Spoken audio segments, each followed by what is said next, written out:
1962 World Series. This is Joe Garagiola along with George Kell welcoming you to the 7th game of the 1962 World Series. This is it. Forget the rest of the season.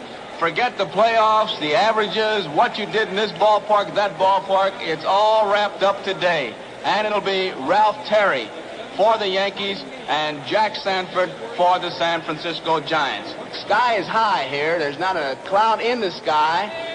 And it's blowing from left field to right field, and they will be shading towards the right field line. Now, this broadcast is authorized under broadcasting rights granted by the Commissioner of Baseball solely for the entertainment of our listening audience, and any publication, rebroadcast, or other use of the descriptions and accounts of this game without the express consent of the Commissioner is prohibited. The grass has been cut in the outfield. Yesterday, it was not cut in the outfield. It was still a bit damp. The ground crew couldn't get out there, but they were able to work on it. And this ground crew, you certainly have to tip your hats to them. They have really been putting in the extra hours, extra work, and extra detail to get this field in the great shape that it is. The outfield grass is cut, and that was another thing that the outfielders were concerned about. Just how would that ball react once it scooted off that grass? It's a little bit faster than it was yesterday, but not that much is the way the ball players were saying it. The thing that is bothering the outfielders more than anything is the wind. The lineups for this big 7th game of the World Series. For the Yankees, it's the same lineup that Ralph Houck has been using throughout the series. Kubek leads off at shortstop. Batting second, it's the second baseman, Bobby Richardson. Batting third, it's the left fielder, Tom Tresh. Tresh in left field. Batting fourth, it's the center fielder, Mickey Mantle. Mantle in center field. Batting fifth, the right fielder, Roger Maris. Maris in right field. Batting sixth, the catcher, Elston Howard. Howard, the catcher. Batting seventh, it's Moose Skowron, the first baseman. Skowron at first base. Batting eighth, it's the third baseman, Cletus Boyer. Boyer at third base. And batting ninth, it's the pitcher, Ralph Terry. For the San Francisco Giants, leading off, it's Philippe Alou, A-L-O-U, Philippe Alou in right field. Batting second, the second baseman, Chuck Hiller. Hiller, the second baseman.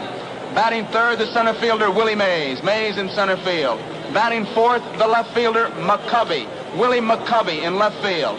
Batting fifth, the first baseman, Orlando Cepeda. Cepeda at first base. Batting sixth, it's the catcher, Haller. Tom Haller, the catcher.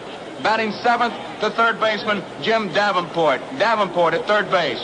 Batting eighth, it's the shortstop, Jose Pagan. Pagan, the shortstop. And batting ninth, it's the pitcher, Jack Sanford. Sanford against Ralph Terry. Both ball clubs certainly keyed up for this ball game. That has to be the understatement of the year. How do you get up, or get up any more for a ball game than these ball clubs have for this one? The Giants, they've been counted out 900 times during the regular season. They kept coming back, coming back. This whole series has been one of really alternating victories. That's the way it's been. The Yankees won the first game by the score of 6-2. Giants came back to win the second one, 2-0. Yankees won the third game, 3-2. Giants won the fourth game, 7-3. Yankees won the fifth game, 5-3. And yesterday, the Giants won it behind Billy Pierce, 5-2.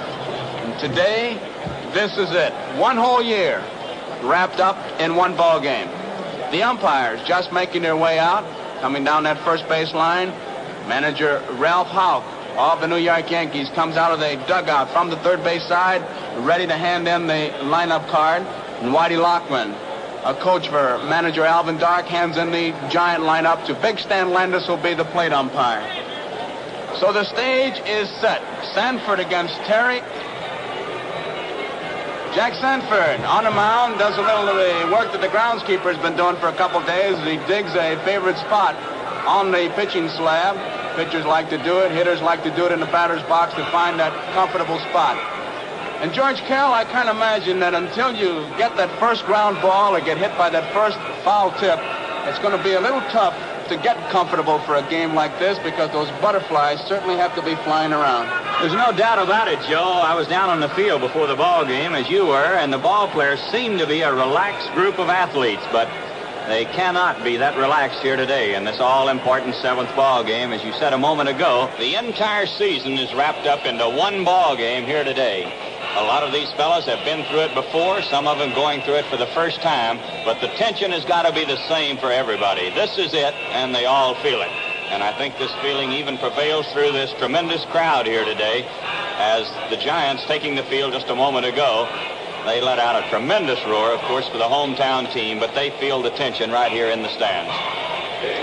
Tony Kubek stepping in to lead off for the Yankees here in the first inning.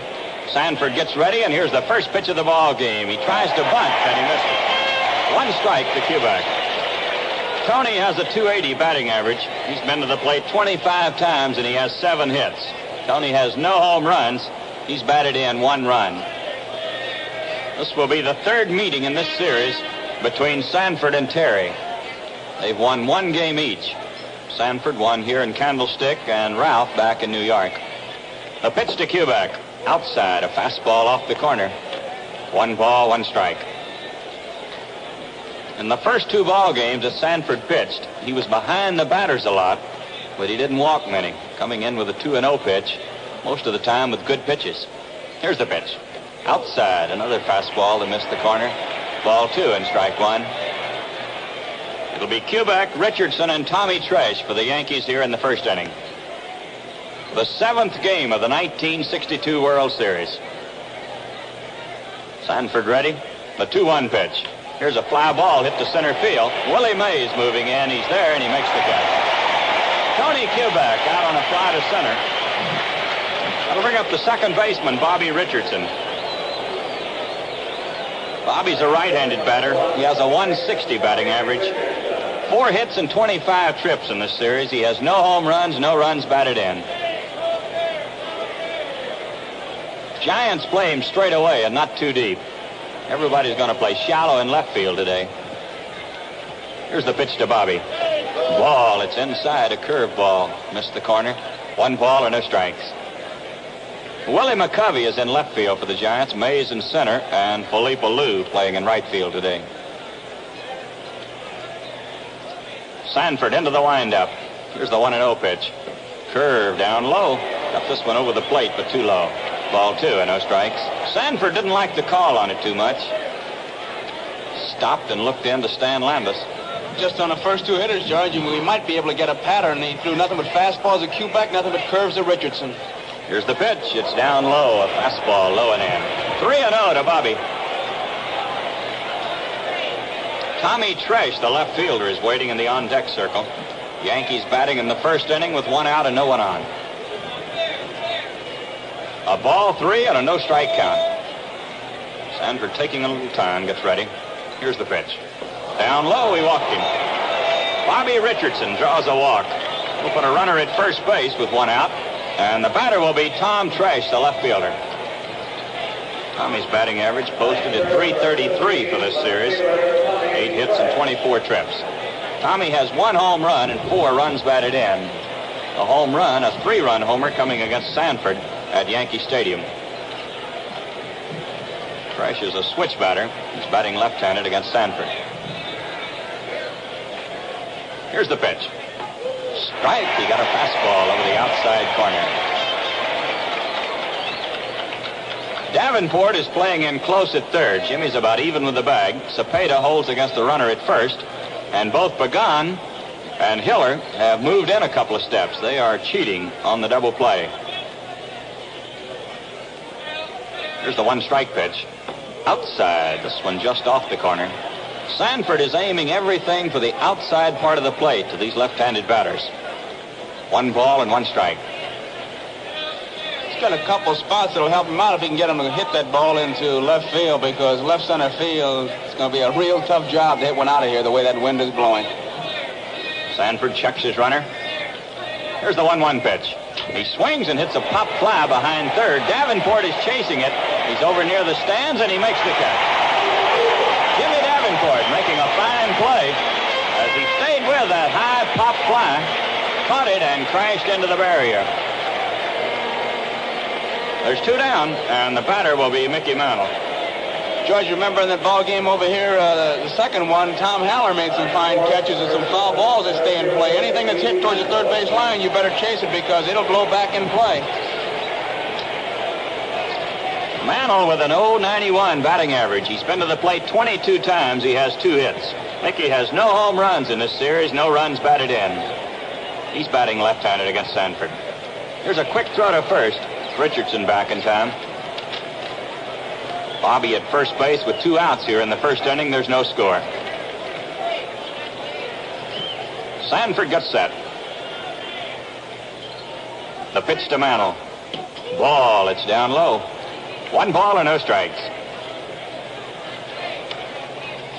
Some of the riders were kidding Houck on the bench before the ball game about using the same lineup every day. Ralph said, one thing I found out early in my managing career is go with the best you have every day. Don't shuffle the lineup around. Just put the best you've got in there and play them. 1 ball, no strikes. The pitch to Mickey. Strike. He got a fastball over it. Right down the middle of that one.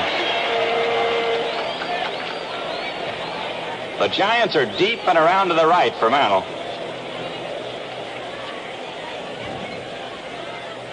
A bright, sunshiny afternoon. A strong breeze blowing in from left field. As we said before, the wind normally quiet here until about 3 o'clock, but today it started moving in about 10 o'clock this morning. Here's the pitch to Mickey. He swings and hits a high fly ball to left field. Willie McCovey is waiting on it. Still waiting. He's got it. Mickey Mantle out on a high fly to left field. No runs, no hits, no errors, 1 man left. And the score at the end of the first half, the first inning, the Yankees nothing with the Giants coming to bat. We'll be back with more exciting action from the 7th game of the 1962 World Series after this. Excuse me, sir, but what's that you're raising up there? That's the prime rate. Going up today. Oh, I see. Some days it goes up, some days it goes down. And what exactly does the prime rate do? Mostly it scares people silly. Little higher. If the bank prime rate is scaring you out of a new car, ask your GM dealer about GMAC. GMAC has financing right now at rates that make sense. So get that new Chevy, Pontiac, Olds, Buick, Cadillac, or GMC truck you want with help from GMAC, the financing people from General Motors. Your lawn could die of thirst this summer if it has to depend on the weather to get the water it needs. So be sure you've got quality hoses you can depend on from True Value hardware stores. Hi, Pat Summerall to tell you True Value nylon reinforced vinyl hoses are designed to stand up to the heat and remain flexible in cold weather. And right now you can get their 60-foot True Value hose for $9.99 or the super rugged 75-foot length for $14.99. Both have 5/8-inch inner diameter and are available only from participating True Value hardware stores. And now, more action from Game 7 of the 1962 World Series. Well, no score as we go into the bottom of the first inning. It'll be Philippe Alou to lead off for the Giants. He'll be followed by the second baseman, Chuck Hiller, and then the center fielder, Willie Mays. Ralph Terry completing his warm-up tosses. Elston Howard goes down to second with a throw, and we're ready to go. Alou, a right-handed batter, has a .318 batting average, 7 hits and 22 trips. Alou has batted in 1 run in this series.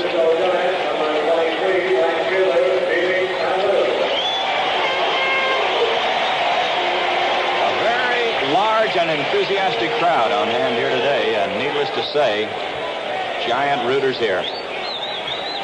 Ralph Terry gets ready. The pitch to Alou. He swings and pops it up behind the plate. There's Howard coming back. It's going to be out of play. This one back in the crowd. 1 strike to Alou. Terry won 23 ball games and lost 12 during the regular season. And as we said previously, he's won 1 and lost 1 in this World Series. Alou taking a little time before he gets back in. Leap right down on the end of the bat. Terry into the windup. The pitch. He swings and hits a pop fly outside of first base. Skowron is over there waiting. He's got it. Moose was battling the high sky on that one. Philippe Alou fouls to the first baseman. We'll bring up the second baseman, Chuck Hiller. Chuck's a left-handed batter. He has a .318 batting average, 7 hits and 22 trips. Chuck has 1 home run in this series. That was a grand slam homer. He's batted in 5 runs. Chuck chokes the bat. Terry, a tall, slender right-hander. Checks his sign with Elston Howard. The pitch. Ball. It's outside. Hiller uses a big, thick-handled bat, and during batting practice, it was almost game conditions for him as he sprayed the ball all over the ballpark. He wasn't trying to hit one out of here. He was just trying to hit it right up the middle and to left field, just hitting over the ball, hoping he could hit the ball down, get the ground ball base hit. There's the 1-0 pitch. He swings and fouls it back. This one in the crowd. 1 ball, 1 strike.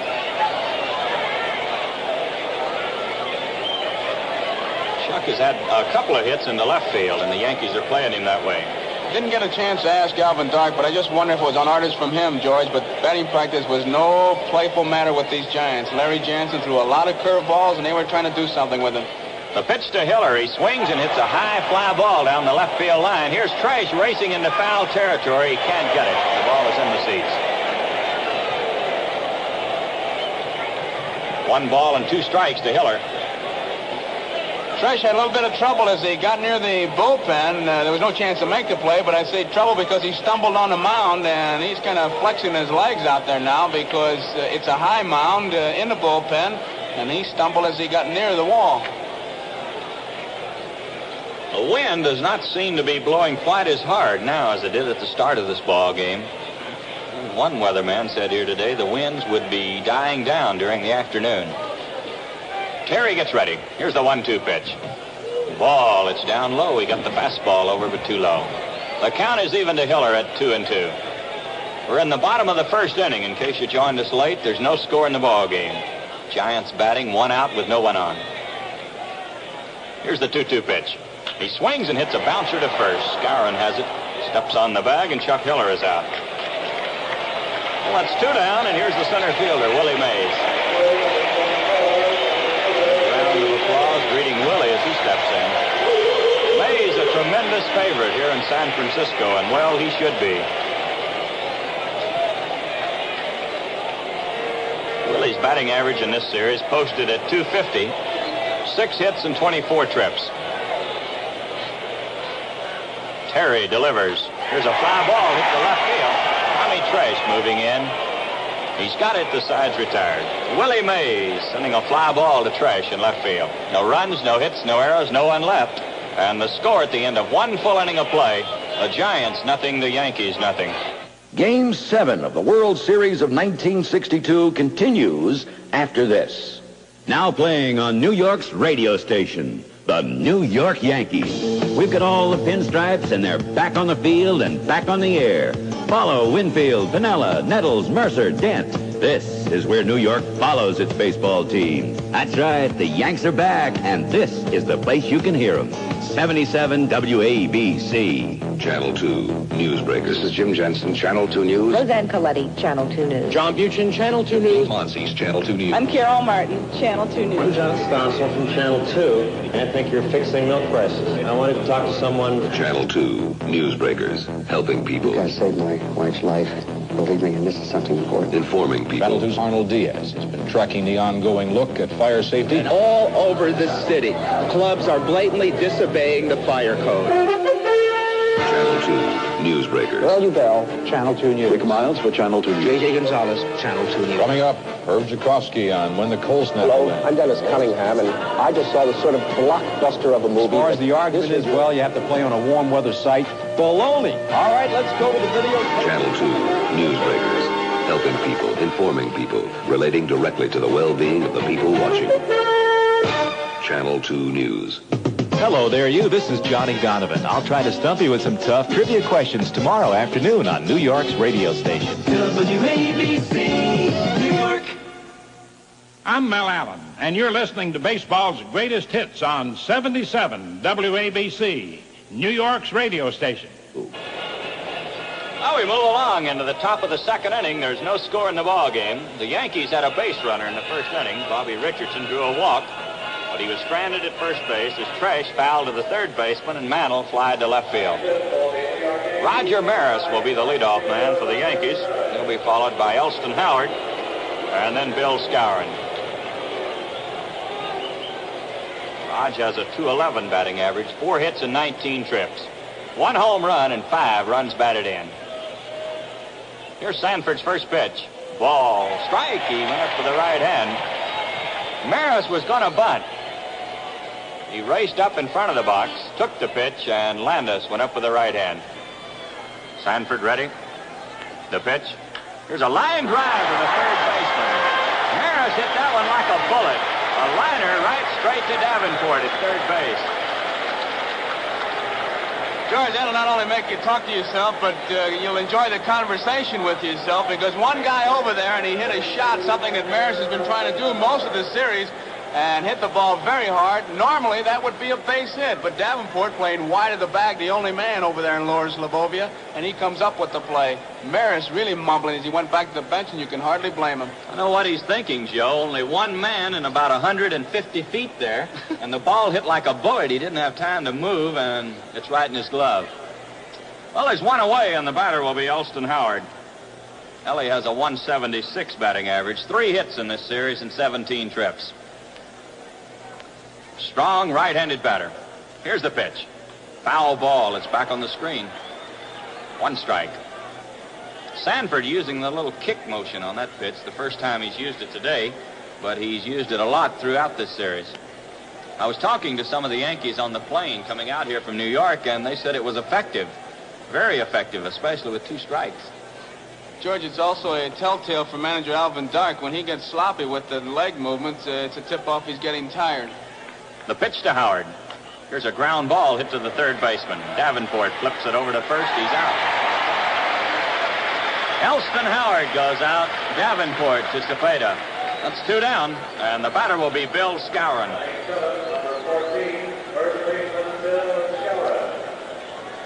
Bill has a 214 batting average. He has 3 hits and 14 trips. 1 run batted in. Bill right down on the end of the bat. Sanford gets ready. Here's the first pitch. Ball, it's inside. 1 ball and no strikes. To give you an idea how hard the wind is blowing in from left field, Skowron unloaded one in batting practice that looked like it was going into the bay, and it hit the top of the fence and bounded back. The 1-0 pitch. A swing and a foul tip. This one falling right at the plate. 1 ball, 1 strike. We're in the top of the second inning. There's no score in the ball game. 2 outs with no one on. Haller taking a little time. That ball might have hit him on the hand. Did nick him, George, and he walked out to kind of get his bearings back as he flipped the ball to Sanford. Now he'll take a little bit of time given the signs. 1 ball, 1 strike to Skowron. Sanford gets ready. Here's the pitch. Curveball, it's up high. Ball 2 and strike 1. Sanford had great success against Howard and Skowron at Yankee Stadium. He was keeping the curveball low and on the outside part of the plate, which is a good way to pitch anybody, Joe. Make an announcer out of all those guys. You keep it there. Sanford taking a little time as he looks in. Here's the 2-1 pitch.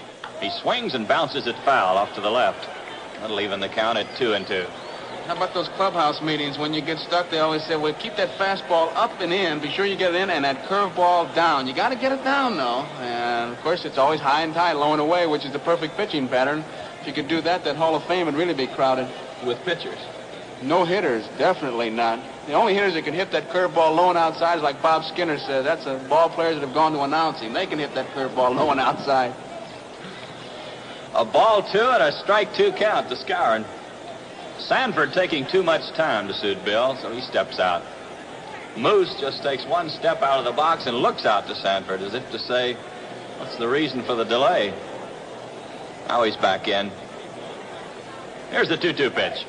Inside, he got the fastball too close. 3-2 to Bill. 2 outs with no one on here in the top of the second inning. There's no score. The 7th and final game of this 1962 World Series. Sanford ready. The pitch. Here's a ground ball hit slowly to the shortstop. Pagan has it to throw to first. He's out. Bill Skowron goes out, short to first. No runs, no hits, no errors, no one left. And the score at the end of the first half to second inning, the Yankees nothing, the Giants nothing. Back with more action from this classic World Series game of 1962 after this.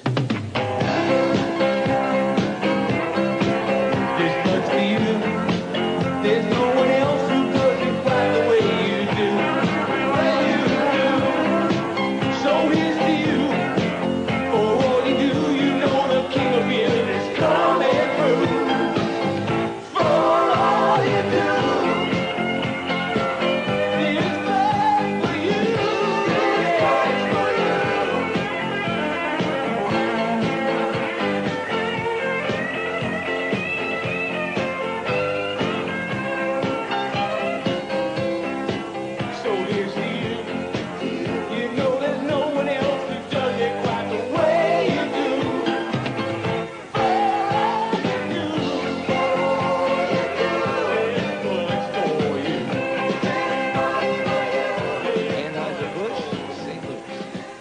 I'm Mel Allen, and you're listening to baseball's greatest hits on 77 WABC, New York's radio station. Well, we move along into the bottom of the second inning. No score in the ball game. Willie McCovey will lead off for the Giants. He'll be followed by Orlando Cepeda, and then the catcher, Tom Haller. It's Sanford against Terry here today in the seventh game. These pitchers meeting for the third time in this World Series. They each have a win. McCovey, a big left-handed batter, has a 182 batting average. Willie has 2 hits in the series and 11 trips. He has 1 home run and 1 run batted in. The homer coming against Terry here at Candlestick Park. The Yankees move deep and far to the right for McCovey. Here's the first pitch. Ball outside. 1 ball and no strikes. Terry, of course, will be trying to keep everything away from Willie. He'll want to hit that outside corner. McCovey looking for something inside that he can pull down that right field line. Here's the 1-0 pitch. He swings and pops it up outside of first base. Here's Howard chasing it along with Scour, and Elston Howard is going to make the play on it. He does. A tough play for Howard as he was looking right up into the sun over near the Giant dugout, but he made the catch. So there's 1 away, and the batter will be Orlando Cepeda.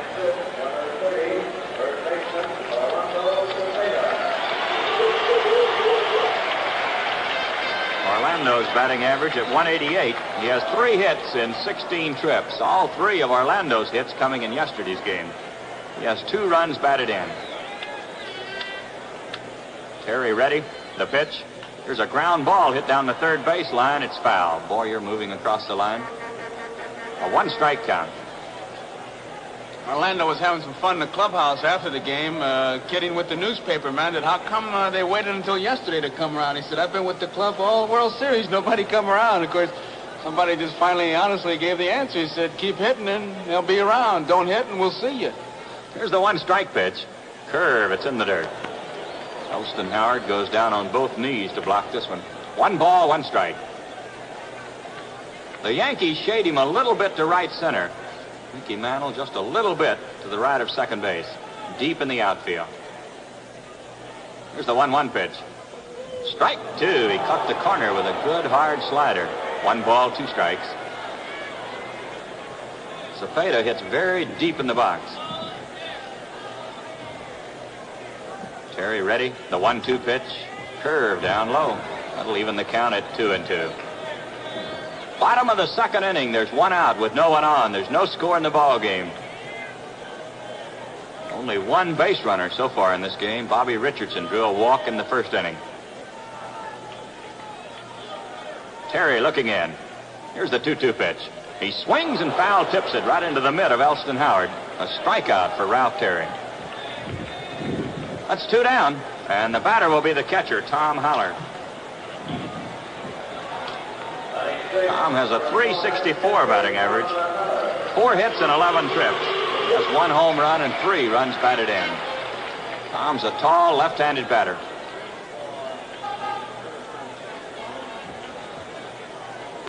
Terry into the windup. Here's the pitch. Strike. He got the fastball over the corner. A 1-strike count to Tom Haller, batting in the second inning with 2 outs and no one on. The Yankees nothing and the Giants nothing. Terry pounds his glove. Here's the pitch. High pop fly behind shortstop. Kubek drifting back, shades his eyes. He's got it. The side's retired. Tom Haller pops to the shortstop. No runs, no hits, no errors, no one left. And the score at the end of 2, the Giants nothing, the Yankees nothing. Back with more of baseball's greatest hits on 77 WABC in just a moment. 77 WABC. This is the man they all want to see.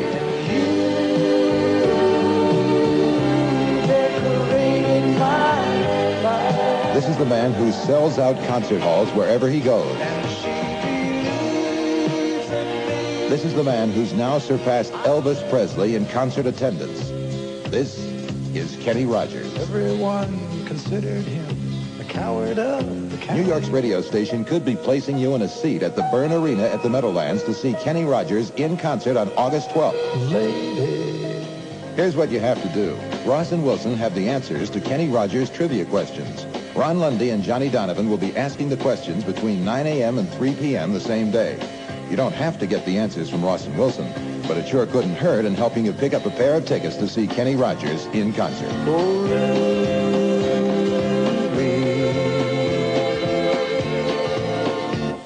God's sakes, turn around.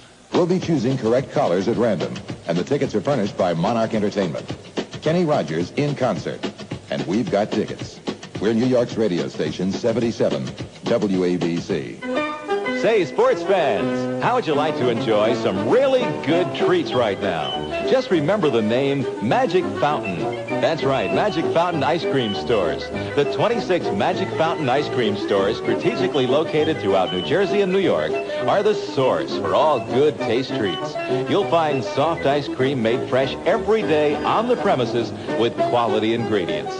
Magic Fountain ice cream cakes are waiting for you, too. The perfect way to celebrate that special occasion. Plus, a huge selection of sundaes featuring the topping of your choice. The milkshakes, well, they're thick and creamy. Just name your favorite flavor. Magic Fountain has a huge selection of fresh hard ice cream waiting for you, too. At Magic Fountain, the products are tempting and always delicious.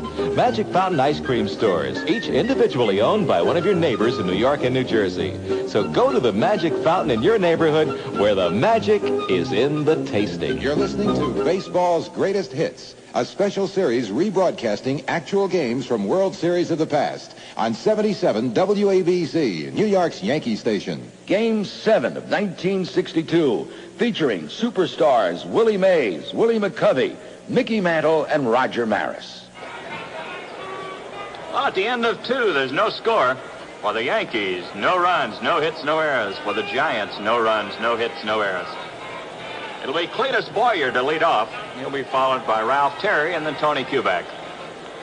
Jack Sanford still taking his warm-up tosses. Jack was a little slow getting out to the mound.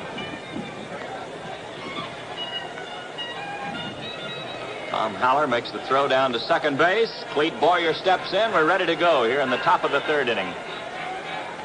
Boy, this is it. All the pitchers are in the bullpen today. Even Billy Pierce for the Giants and Whitey Ford for the Yankees both said they would be ready to go again today.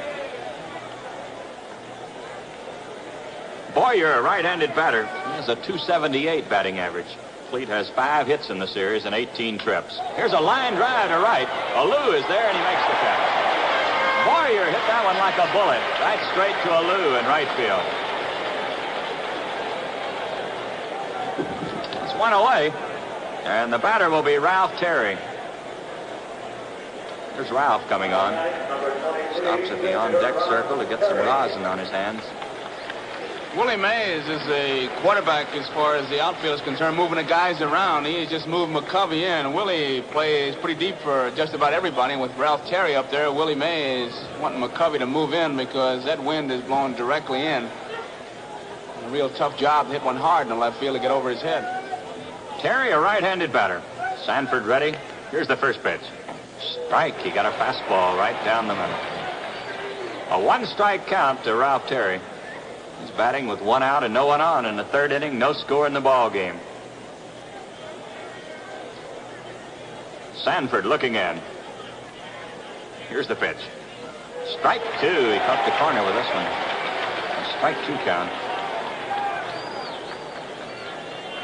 The Giants have shortened up all around.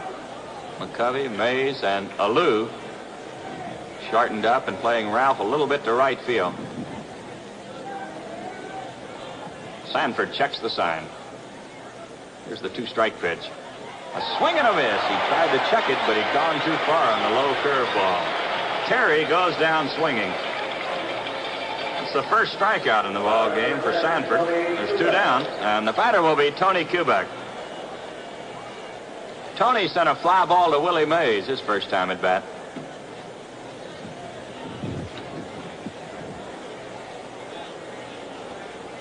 Tony, a left-handed batter. Sanford ready. Here's the first pitch. A swing and a miss. A low curve at the knees. 1 strike to Kubek.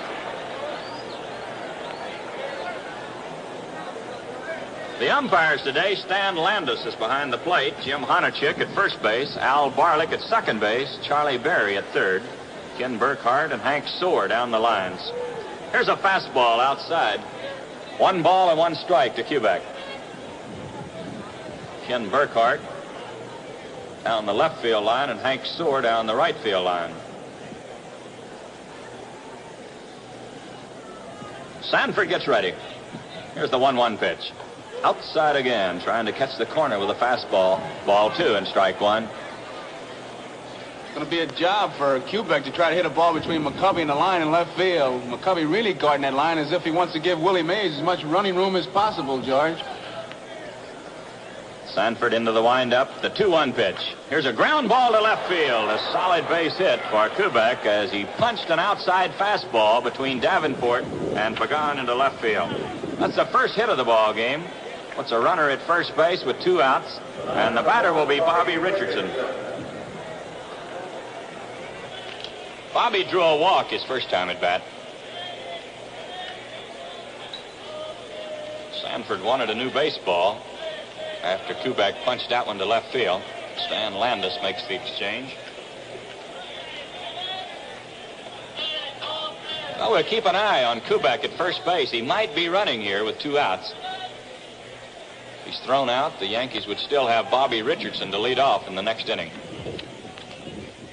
Here's the pitch. Ball, it's up high. Bobby was ready to bunt. Shortened up, took the high pitch. 1 ball and no strikes. Davenport has moved in close at third. Jimmy is playing about even with the bag right now.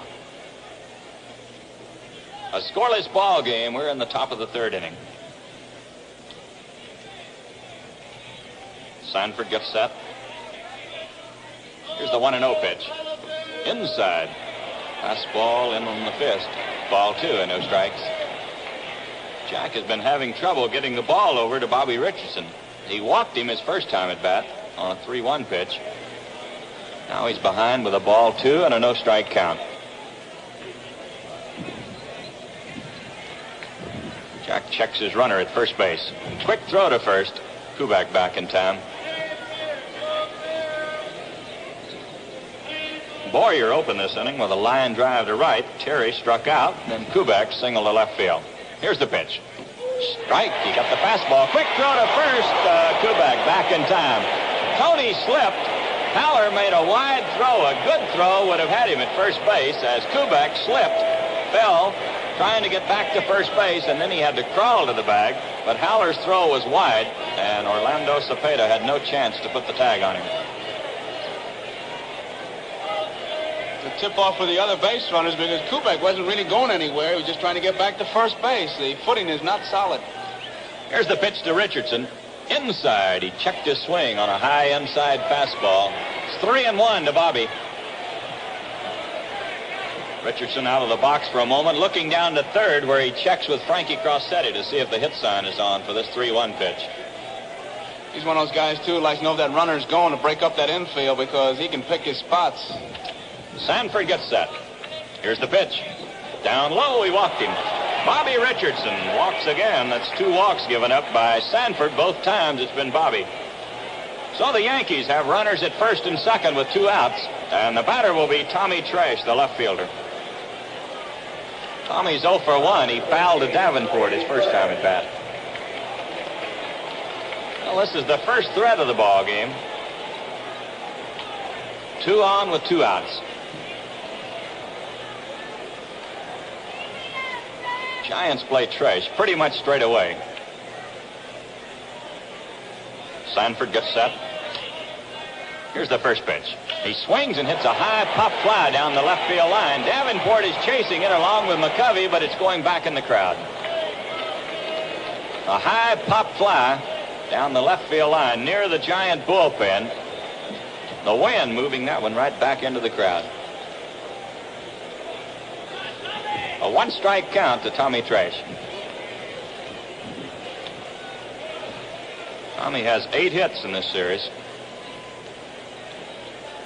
Kubek had 7 going into this ball game. He singled in this inning, so he's all tied with Tommy for number of hits. Sanford taking a little time as he looks in. Boy, he doesn't want to make a mistake here. Here's the pitch. Ball outside. 1-1 to Tresh. It was a 3-run homer by Tresh in Yankee Stadium that beat Sanford in the 5th game of this series. A 3-run homer coming with a score tied at 2-2. Tommy chokes the bat a little bit as he waits. Here's the 1-1 pitch. Ball, it's up high. Ball 2 and strike 1. Boy, you can hear the rumble through this crowd every time Sanford delivers a bad pitch. Mickey Mantle is in the on-deck circle, Joe. You can bet that's one thing that Haller reminded Sanford about as he went out to talk to him. The one defense that you can't come up with is the one for the base on balls. And with the wind the way it is here in this ballpark, you want him to hit the ball because right now it's blowing directly in, and it's not going to help any ball hit anywhere. It's going to hurt it. But unless you get that ball in that strike zone, you're going to be in serious trouble. Sanford gets set. Here's the 2-1 pitch. Ball outside, way outside. 3-1 to Tommy Tresh. Sanford is pitching high today. That is something unusual for him. In the first 2 games, he was low, Joe. Right, and the 2 tip-offs, as far as the pitching of Sanford, is a leg motion. If he gets sloppy with that or gets the ball up, it's an indication that he's not really sharp, and he has to pitch down with everything. Jack taking a little time as he looks in. Yankees have runners at first and second with 2 outs. Here's the 3-1 pitch. Strike 2 up the outside corner with a fastball. That went right on the corner as he threaded the needle. So it's 3-2 to Tommy Tresh. The runners will be moving. 3-2 and 2 outs. Kubek at second base. Bobby Richardson at first base. Sanford gets set. He whirls to throw to second. Just holds the ball. There's nobody going over to cover. Well, the pickoff play at second base yesterday that did not work was a vital play in the ball game. Here's the pitch. A ground ball hit to the second baseman. Hiller has it. Here's the flip to first. He's out. Tommy Tresh goes out second to first. No runs in the inning on 1 hit. There were no errors. 2 men left. And the score at the end of the first half, the 3rd inning, the Giants nothing, the Yankees nothing.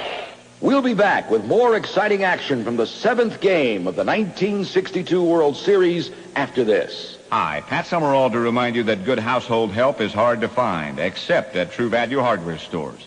There you'll find a selection of quality-designed Rubbermaid products to provide helpful convenience all over the house. Use Rubbermaid stackable storage bins to organize kitchen utensils, or in the family room to store small toys and sewing notions. Rubbermaid shower accessories will help keep bathrooms looking neat. Plus, you'll find durable Rubbermaid pitchers, waste baskets, and more at participating True Value hardware stores and home centers.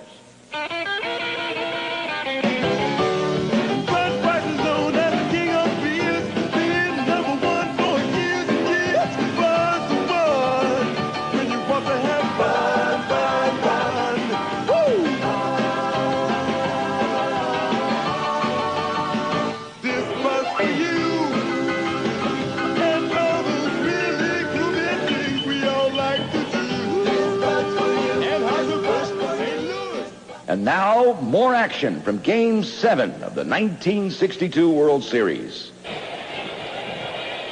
Well, we go into the bottom of the 3rd inning. No score in the ball game. The Yankees making a threat in the top of this inning. At 2 on with 2 outs, and Tresh bounced to the second baseman. George, that was a pretty good indication of what manager Dark has been saying about Sanford all year, that he just won't give in to that hitter. When he got to 3-2, it was a breaking ball that Tresh hit. And even though Mickey Mantle was on deck, the big home run hitter, Sanford was not going to give in to Tresh and match him with the fastball. He went to the breaking ball, and Tommy was a bit out in front of it, hit a nice ground ball to Hiller, and Sanford was out of it. Dark has said it so many times that Sanford just will not give in to the hitter, and that's been the difference in just being a good and a great pitcher. Here's Jimmy Davenport to lead off for the Giants in the bottom of the 3rd inning. Ralph Terry delivers. Strike. He got the fastball over. A 1-strike count. Davenport's batting average, 158. He has 3 hits and 19 trips. Jimmy has 1 run batted in. Boy, he's made some great plays at third base throughout this series.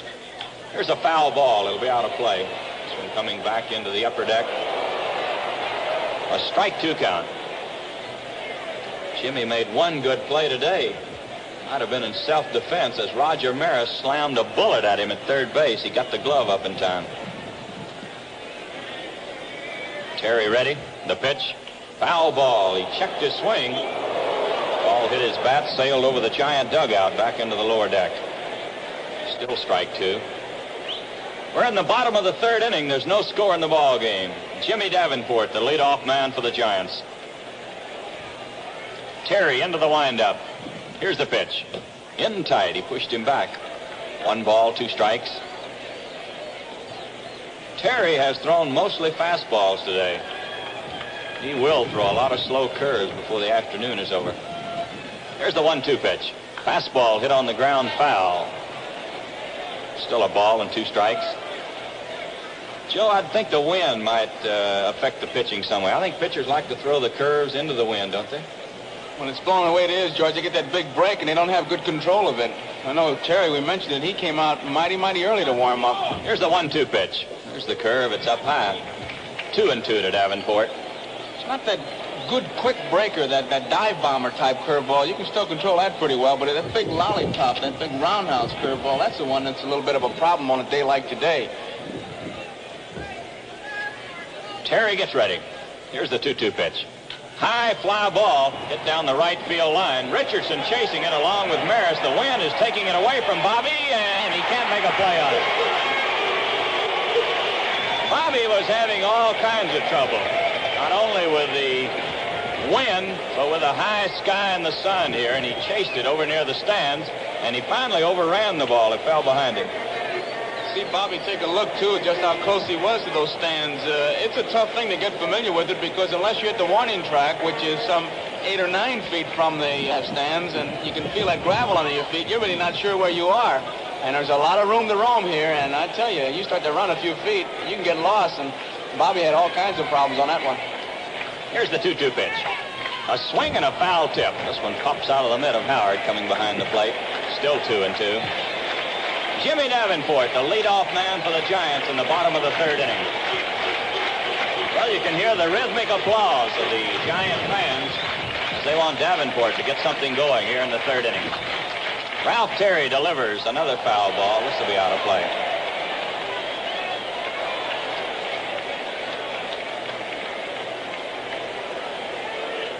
The Yankees have no runs on 1 hit, no errors. The Giants have no runs, no hits, and they have no errors. Yankees had a threat going in the top of this inning. They had 2 on with 2 outs, but Tommy Trace bounced to the second baseman to end that one. Here's the pitch. A ground ball hit foul down the third baseline. And Davenport making Terry pitch here in the third inning. Terry has good control. He'll be right around the plate all the time. He's keeping these pitches low and away, and Davenport just getting a piece of them. Jimmy chokes the bat, crouches over the plate. The 2-2 pitch. Another foul ball off to the left. Still 2-2. Well, the crowd getting quite a thrill out of this as Davenport has fouled off some 7 or 8 pitches. It doesn't bother you too much when you're catching, when you fellas trying like Davenport 1-8 deliberately, like a Hemus or a Harry Walker used to just foul them off to get that base on ball. That kind of bugged you a little bit. Terry gets ready. The 2-2 pitch. Here's a high fly ball hit into shallow center field. Richardson going out. Now Bobby's calling for it. He's got it. Boy, he wasn't at all sure of it. Bobby almost down on 1 knee as he made the catch on that one. Mel was just a bit disgusted because Mickey thought he was going to catch that ball, and that flag just blowing directly in and flew right to Bobby Richardson. Ball players constantly checking with the flag because it could be a very embarrassing situation. Still think this wind, Joe, is going to be a big factor in this ball game before it's over. It seemed to die down for a moment, but right now it is really whipping the flags in center field. Here's Jose Pagan, the shortstop. Terry delivers a curve. He bounces it to third. Boyer has it to throw to first. He's out. Pagan goes out on the first pitch. Third to first. Well, that's 2 down. It'll bring up the pitcher, Jack Sanford. There's a big round of applause for Sanford as he comes on. Boy, Jack has been quite a pitcher in this World Series. Won the first game 2-0. He was tied 2-2 in the second game he pitched going into the 8th inning. 2 singles and a home run. And the Yankees won that one 5-3. Ralph Terry delivers. Strike. He got the curveball over. A 1-strike count. They'll treat this Sanford with a lot of respect. He's a pretty good hitter. He swings that bat. Jack choking the bat as he waits on Terry. The pitch. Strike 2. Fastball over the outside part of the plate. A 2-strike count. We're in the bottom of the 3rd inning. There's 2 outs with no one on. There's no score in the game. The Giants and the Yankees in the 7th game of the 62 World Series. Terry gets ready. Here's the 2-strike pitch. Fly ball hit into center field. Mickey Mantle is waiting on this one. He's got it. The side's retired. Jack Sanford flying to Mantle in center field. No runs, no hits, no errors, no one left. And the score at the end of 3, the Giants nothing, the Yankees nothing. Game 7 of the World Series of 1962 continues after this. 77 WABC, we like your style. An afternoon in Central Park, Manhattan skyline after dark. A visit to the Statue of Liberty, 5th Avenue and Wall Street. The highways where we all meet, as much a part of New York as WABC. The crowded subway stations, the United Nations, the nightlife that can set your spirit free. JFK and Newark, the railroads when they do work, as much a part of New York as WABC. 77 WABC. Bubblicious bubble gum. The ultimate bubble has the ultimate flavor. Said an airline pilot named Evans, I'm tired of those 707s, so without any trouble, he blew the ultimate bubble. And now Evans orbits the heavens. Soft and juicy. The juiciest orange, wildest strawberry, boldest banana. The ultimate bubble has the ultimate flavors. Taste so real, they'll blow you away. Bubblicious. Mind if I look over your shoulder? That's the only book they have in the pyramid. Shh, this is a library. Gee, your hair smells terrific. What did you say? Gee, your hair smells terrific. Oh, I got your message, and so did the librarian. When you use G, your hair smells terrific. Shampoo. Boys say, G, your hair smells terrific. To you. G shampoo and conditioner for hair that's clean, shiny, manageable, terrific. You're listening to baseball's greatest hits, World Series games of the past on New York's Yankee Station. WABC, New York.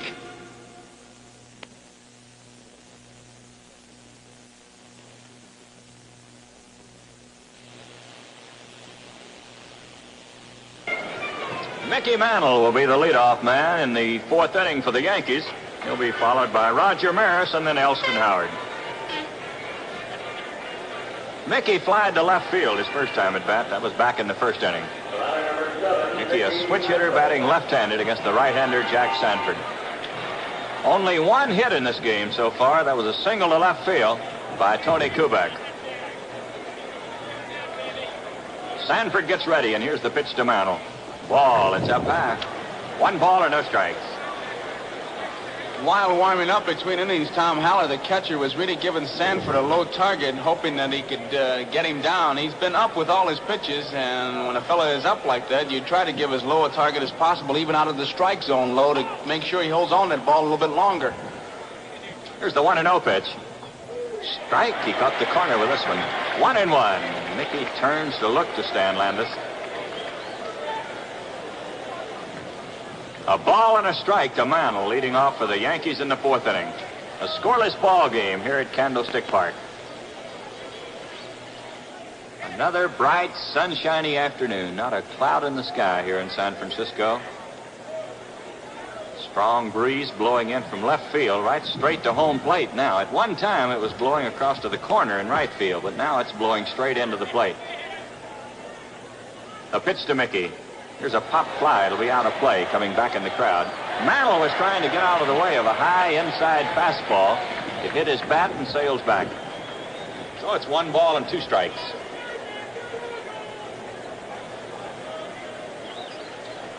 Roger Maris is waiting in the on-deck circle.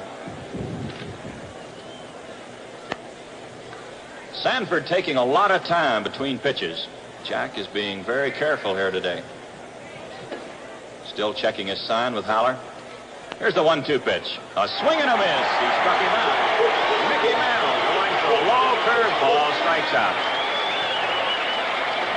1 away, and the batter will be Roger Maris. Rod sent a vicious line drive straight to Davenport, his first time at bat.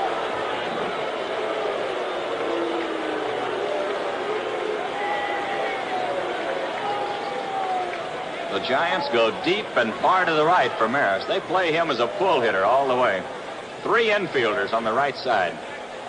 Sanford delivers outside.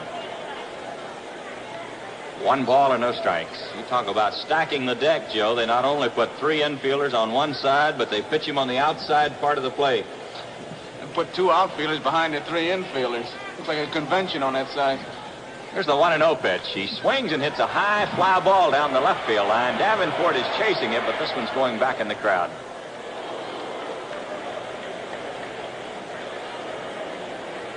Well, some spectator, Joe, I think, got hit with that one on the head trying to make a play. He probably found out how tough it is for these fielders today.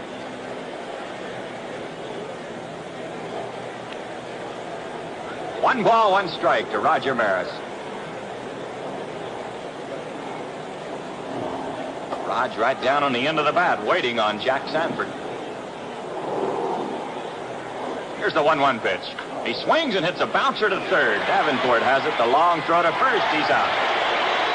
Roger Maris trying to punch the ball into left field. Hit a 1-hopper right straight to Davenport at third base. So there's 2 down, and the batter will be Elston Howard.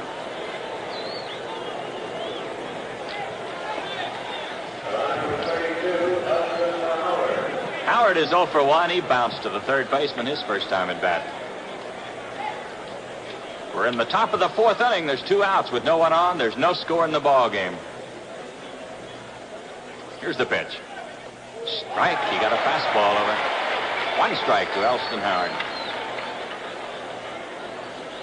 The Yankees have had 3 base runners. Bobby Richardson has walked twice.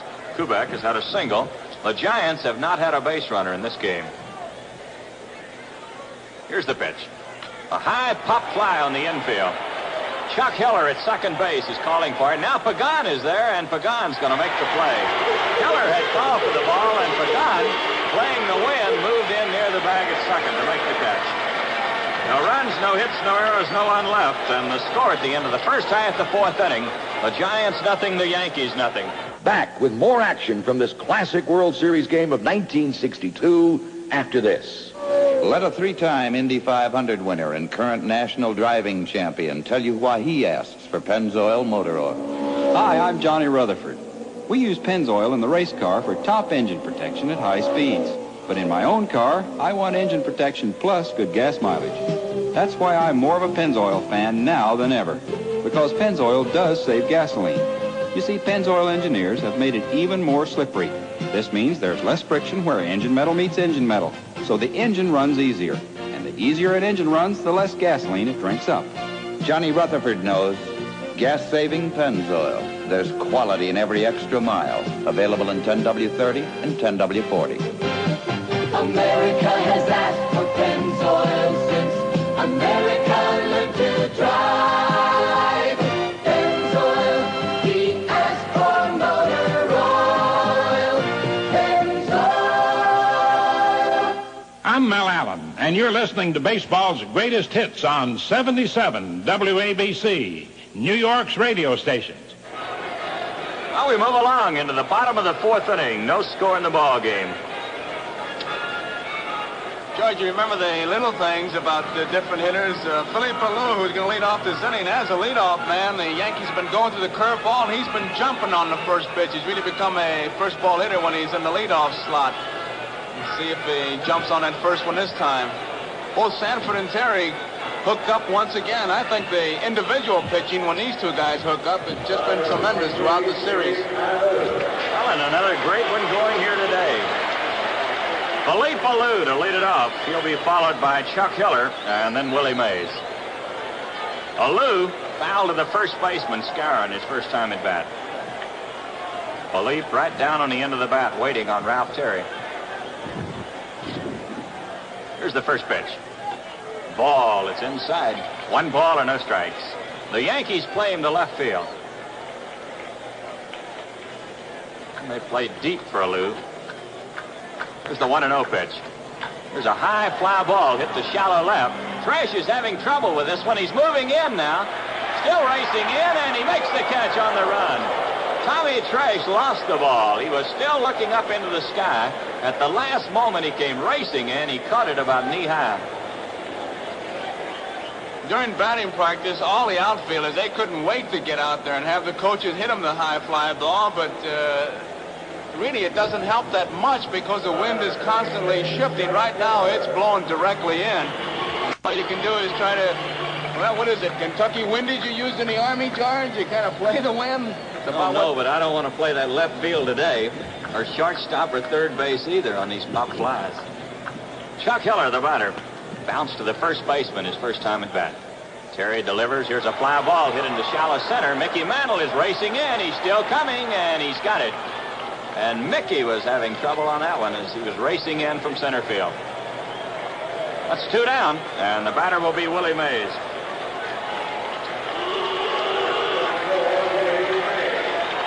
Willie's 0 for 1 in this game. He sent a fly ball to Tresh in left field his first time.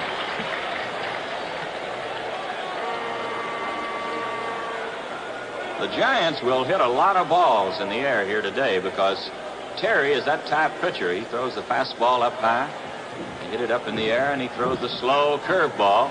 They have a tendency to get under it and loft it into the air. Here's the pitch to Willie. Fastball, it's in there. 1 strike.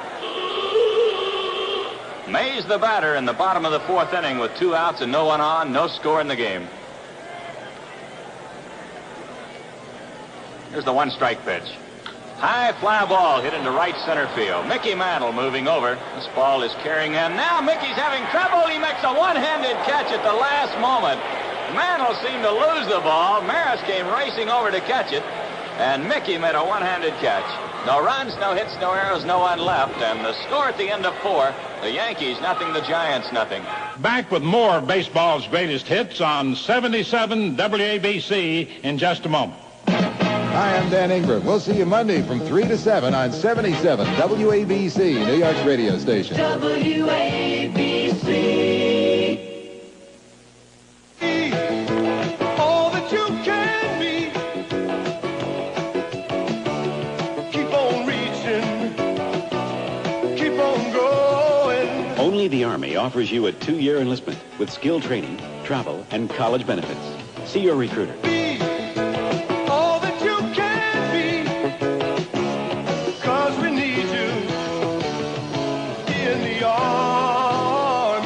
Paid for by the U.S. Army. Search presents The Encounter. The flight was at best uneventful. I took out my certs. Refreshing. I guess she was at baggage claim, but it wasn't till... Taxi! I think I was here first. Well, let's share the ride. I found myself face to face with the most beautiful girl in the world. Glad I had that certs. Only Certs has a great taste, plus a glistening drop of resin and a fresh, clean flavor to get your breath fresh enough to go face to face. Where are you going? Wherever you are. Certs, for breath that's face-to-face fresh. 77 WABC with baseball's greatest hits. Special rebroadcasts of actual World Series games of the past. Game 7 of 1962, featuring superstars Willie Mays, Willie McCovey, Mickey Mantle, and Roger Maris.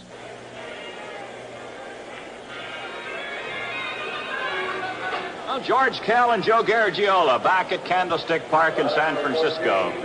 A scoreless ball game as we go into the 5th inning. No runs on 1 hit for the Yankees. No runs, no hits for the Giants. Bill Skowron will lead off for New York.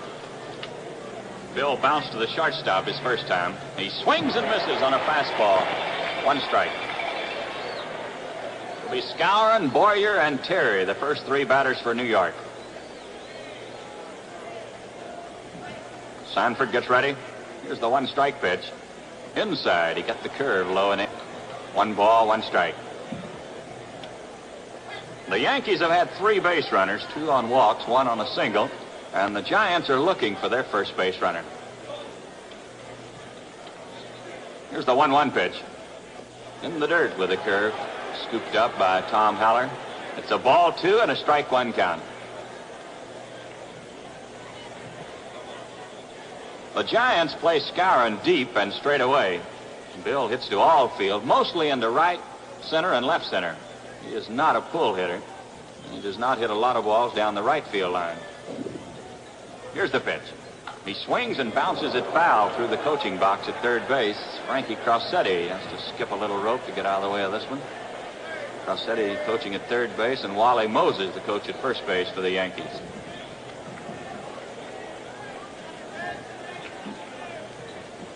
Two and 2 to Skowron, leadoff man for the Yankees in the 5th inning. Here's the pitch.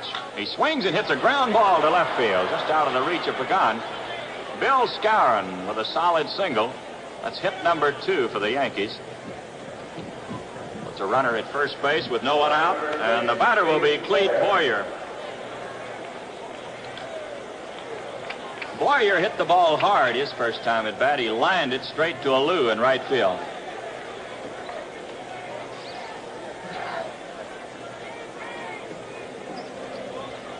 Clete, a right-handed batter, .278 batting average in this series. Here's the pitch. A swing and a miss. He was trying to drill the ball past Davenport at third base. Jimmy playing in close. He is not looking for the bunt, but he's going to be ready in case Boyer drops one.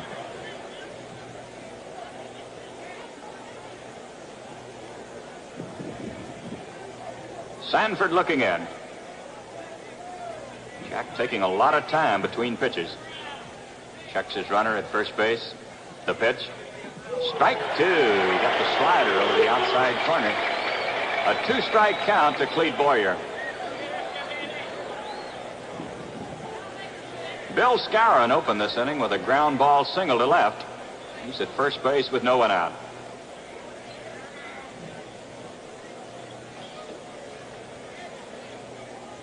Sanford checks the sign with Haller. Here's the pitch to Clete. Way outside with this one. Haller hanging that one in the webbing of his mitt. They don't expect Boyer to try to hit that ball to right field. Second baseman Hiller is cheating towards the bag. Pagan is kind of protecting that hole between short and third. It'll be Hiller who is over near second base to make the pivot. Boyer choking the bat as he waits on Sanford. Here's the 1-2 pitch. He swings and hits a liner into left center. This may be up the middle. It is. Skowron on his way to third. Boyer's going to hold on with a single as Willie Mays grabbed that ball and fired it into second base. On a dry field, that ball would have rolled all the way to the fence. It hit in the wet turf and stopped. Willie Mays picked it up, rifled it into second base, and Boyer holds on with a long single. Jack Sanford now talking now with his catcher, hands on his hips. He's a bit disgusted because that was a big high-hanging curveball, and Boyer really jumped on it. It was a room service pitch, and he just drilled it. I thought it was going to get by as it plugged the gap, but of course Willie Mays in center field, one of the great ones, keeps the double play in order by holding Boyer at first base with a real long single, and that turf certainly did stop that ball. Well, the Yankees have runners at first and third. No one out, and the batter will be Ralph Terry.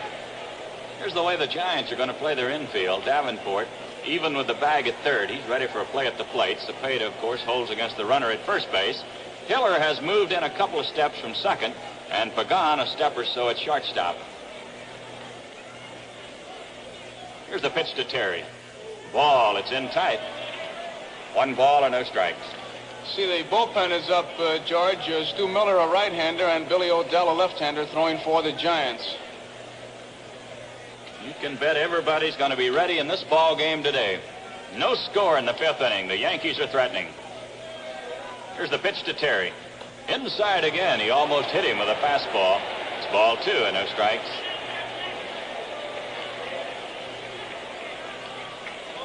Bill Skowron opened this inning with a ground ball single to left. Clayton Boyer followed with a long single in the left center.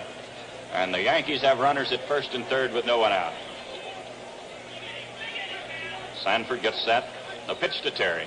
Inside again. Another fastball that pushed him back. 3-0 to Terry. Sanford seems to be laboring a little right now. He was just aiming that pitch, Joe. That's exactly what he was doing. He was aiming it. His pattern has been to be wild high, and Haller, I'm sure, when a fellow has a pattern one way, like wild high, it's because he's standing straight up to throw it, and vice versa. If he's bouncing the ball, it's because he's bending too far and holding on too long. But on this particular wild sequence of Terry, he's just been aiming the ball, trying to throw strikes, and hasn't been able to do it. Here's a 3-0 pitch. Ball, it's down low. Terry draws a walk. That'll load the bases with no one out. And here's manager Al Dark on the run out to the mound. Well, Sanford seemed to be laboring as he was pitching to Terry, especially on the last 2 pitches. As Joe pointed out, he was just aiming the ball over the plate. Of course, he didn't get him over, so Terry draws a walk, and that's a big play for the Yankees. And the big danger point, the thing that Alvin Dark is trying to protect against, is that your pitcher letting up. You don't want him to let up to throw a strike. You want him to keep good stuff, and I'm sure if Alvin Dark is going to let him in, he hasn't made any decision, just standing out there talking while the bullpen is getting hot. Wes Westrom is up, and he has just given a sign to Dark that if he wants to make a move, they are ready, but Sanford will stay in. And about all a manager says when he comes out in a spot like that is that you've been a fine pitcher all year by throwing that ball hard. Just cut it loose, don't aim it, and throw strikes. Give your infielders and outfielders a chance to make a play for you.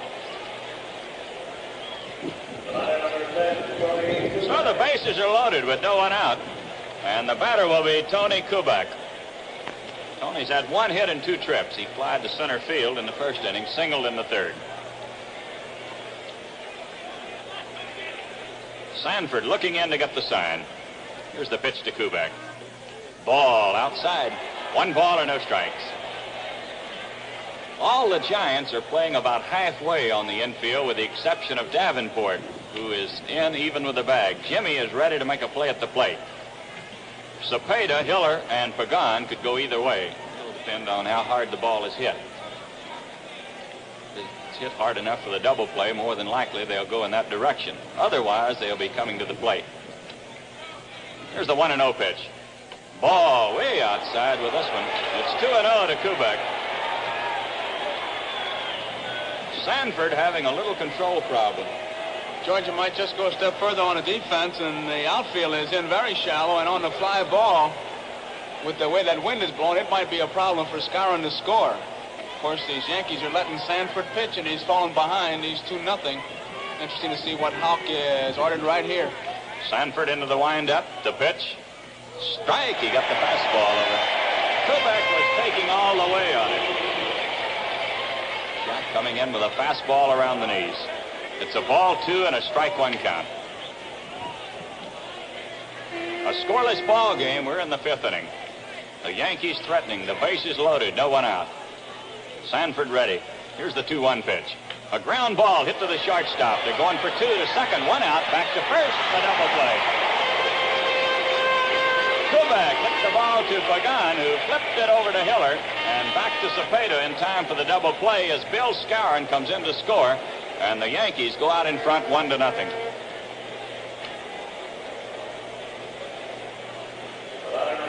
Boyer moves to third base with 2 outs, and the batter will be Bobby Richardson. Bobby's been to the plate twice. He's walked both times. Davenport still playing in close. He'll be watching a bunt in this situation. Here's the pitch to Bobby. A swing and a foul. This one back to the screen. He's getting that ball up, and you could see him shake his head out on the mound, Sanford, a bit disgusted because he's been getting that ball up in their eyes. And George, even I would take a whack at that high curveball because you just can't order a better pitch than that big, nice, high-hanging curveball. And when Richardson saw that one, he had a pretty good cut at it. They say all the country boys like the high fastball, but I think everybody likes the high fastball. Boy, that's the international pitch. A one-strike count to Bobby Richardson. Yankees have a runner at third base with 2 outs. They lead 1-0 in this game. Sanford gets ready. Here's the pitch. High pop fly on the infield. Cepeda at first base, moving into foul territory, is there, and he makes the catch. Richardson down to first. 1 run on 3 hits for the Yankees. No errors, 1 man left. And the score at the end of the first half, the 5th inning. The Yankees 1 and the Giants 0. We'll be back with more exciting action from the 7th game of the 1962 World Series after this. You know, Mr. Howell, this old car of yours takes more gas than anybody else's in town. No. Ever think of trading it in? With all that chrome, it ought to be worth a lot. Yeah, but look, who can buy a new car with the prime rate so high? If the bank prime rate is scaring you out of a new car or truck, ask your GM dealer about GMAC. GMAC has financing right now at rates that make sense. So get that new Chevy, Pontiac, Olds, Buick, Cadillac, or GMC truck you want with help from GMAC, the financing people from General Motors.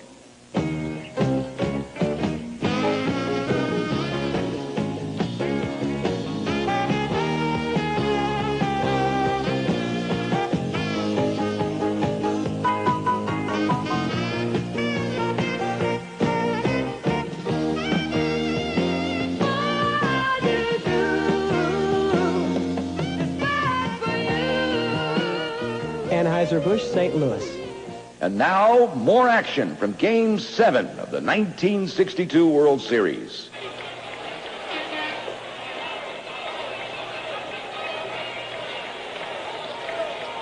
Well, we go into the bottom of the 5th inning. Willie McCovey will be the leadoff man. He'll be followed by Orlando Cepeda and then Tom Haller. The Yankees leading in this ball game by a score of 1-0. Bill Scourin has just called time. He wants a pair of sunglasses from the Yankee dugout, the bat boy moving out. McCovey's 0 for 1 in the game. He fouled to the catcher, Howard, his first time at bat. Well, Sanford had the bases loaded with no one out, but he got out of it with only 1 run, which was about as well as the Giants could hope for. Here's the pitch. Strike. Terry delivers a fastball over the outside corner. Willie McCovey, a tall left-handed batter. Here's the pitch. Outside, trying to get the corner again. 1-1 to Willie. He'll be followed by Cepeda and then Tom Haller. After this. Now playing on New York's radio station, the New York Yankees. We've got all the pinstripes, and they're back on the field and back on the air. Follow Winfield, Pinella, Nettles, Mercer, Dent. This is where New York follows its baseball team. That's right, the Yanks are back, and this is the place you can hear them. 77 WABC. Love and you're glowing, you're showing that ring. He just gave you your keepsake diamond engagement ring, and everyone's staring at your hand, because a keepsake is special. With a keepsake, you can't make a mistake. You're gonna be so proud. You're gonna feel like you're walking on a cloud when you show them your keepsake diamond. You're gonna be so proud. Jim, the jungle is so exciting. Ah, in the binoculars, I can see it. Wild geese? No, I can see Carefree Sugarless Gum has more flavor. How can you see more flavor? Look, the scale proves it. Carefree weighs 32% more than Trident's smaller sticks. Carefree's got more gum, and more flavor. See, more gum gives you more flavor. Jim, the leopard! Oh, don't worry, I've got him spotted. You can say it's got more flavor. Carefree Sugarless Gum. Hello, we're Ross and Wilson. Join us tomorrow morning when we cure the common cold. Right here on New York's radio station. WABC, New York. Biggest hits on 77 WABC, New York's radio station. Well, at the end of 5, the Yankees have 1 run on 3 hits and no errors. The Giants have no runs, no hits, and they have no errors. Ground ball by Hiller in the first to Scour, and a ground ball by Pagan to Boyer, and a ground ball by Tom Haller back to Ralph Terry. The only ground balls hit off the right-hander of the Yankees. And that Sanford got out of a big jam in the fifth, so once again, they're hooked up. Tommy Trash will be the leadoff man for New York. He'll be followed by Mickey Mantle and then Roger Maris. Tommy's 0 for 2. He fouled to the third baseman back in the first inning, and he bounced to second in the third inning. Sanford ready, and here's the pitch. High foul ball. It'll be out of play. This one off the third base side. 1 strike to Tommy. A 1-0 ball game. We're in the top of the 6th inning. Trash chokes the bat as he waits on Sanford. The pitch. He bunts. It's up in the air. Cepeda is moving in fast and makes the catch. Tommy Trash, trying to drag the ball down the first baseline, popped it up. Orlando Cepeda moved into foul territory to make the grab. That's 1 away, and the batter will be Mickey Mantle. Mickey has flied to left and struck out in 2 trips.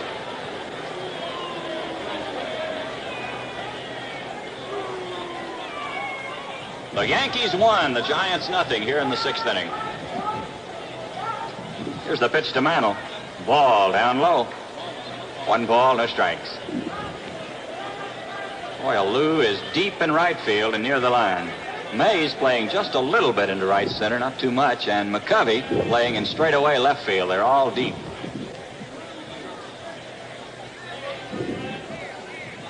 Sanford into the windup. The 1-0 pitch. Down low, another curve below the knees. Ball 2 and no strikes.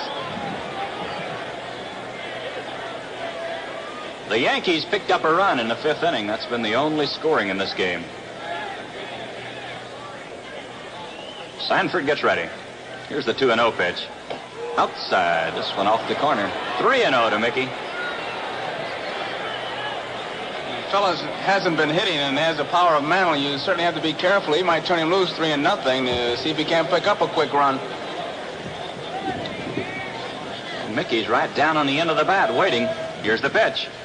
Down low. He walked him. I believe he was going to swing at it. Mickey was ready, but the pitch was too low. So Mantle draws a walk. That's the 4th walk given up by Sanford, and the batter is Maris. George Don Larson gets up in the Giant bullpen now and starts to loosen up. So there is the 3rd pitcher in the bullpen used by manager Alvin Dark. He's had Odell, Stu Miller, and now Don Larson. Roger Maris has lined to the 3rd baseman and bounced to the 3rd baseman in 2 trips. Mantle at first base with 1 out here in the 6th inning. Sanford gets set. Makes a quick throw to first. He is out. Mantle is kicked off first base.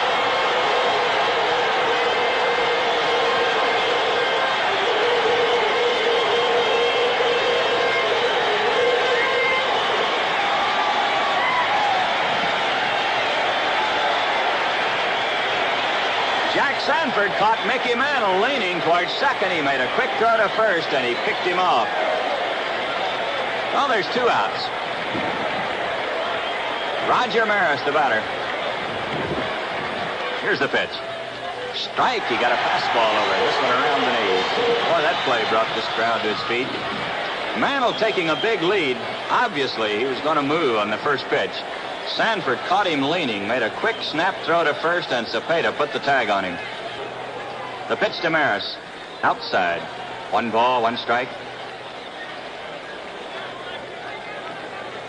Once again, the Giants are in the shift. They have 3 infielders on the right side.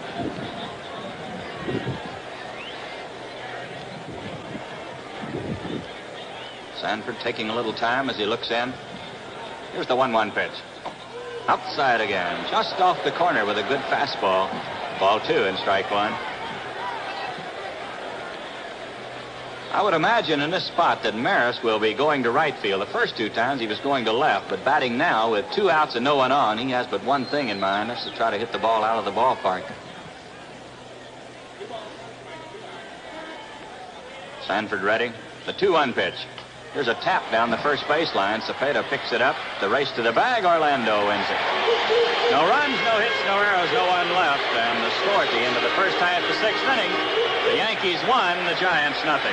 Back with more of baseball's greatest hits on 77 WABC in just a moment.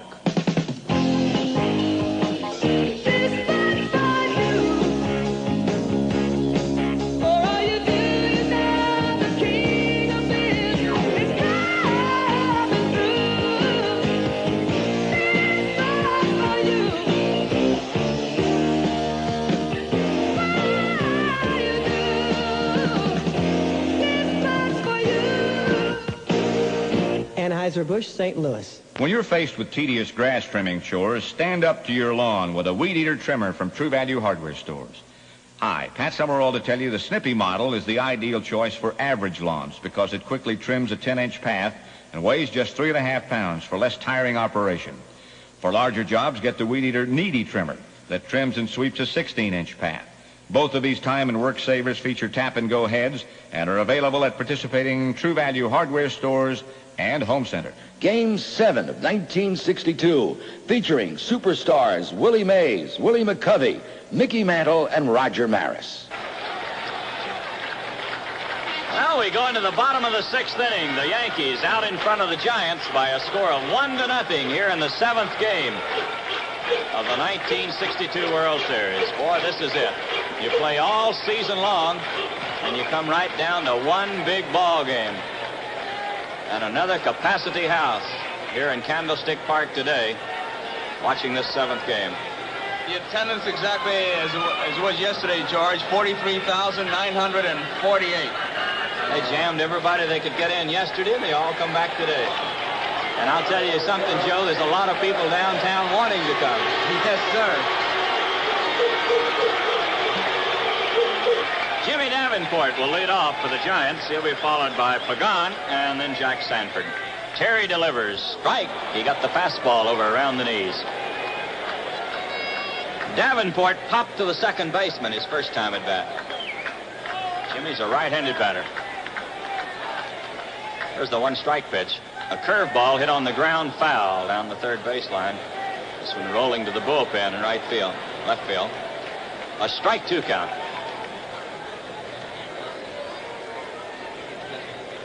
Ralph Terry against Jack Sanford.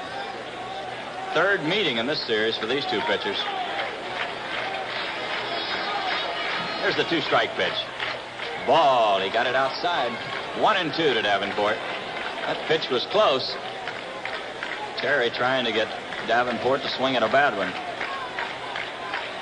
Yankees play him straight away, not too deep. Ralph into the windup. Here's the 1-2 pitch. High foul ball. This will be out of play. Coming over behind the Giant dugout. Still 1 ball, 2 strikes. The Yankees picked up a run in the 5th inning. That's been the only scoring in the ball game. They used 2 singles and a walk to load the bases. Then Kubek hit into a fast double play. Skowron coming in with the run. Here's the pitch. Another foul ball. Almost the same spot. Still 1 ball, 2 strikes.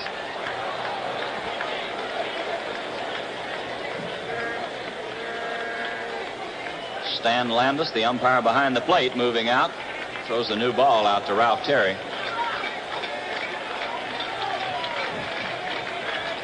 Ralph gets ready. The pitch. Curve. It's way up high. That'll even the count at 2-2.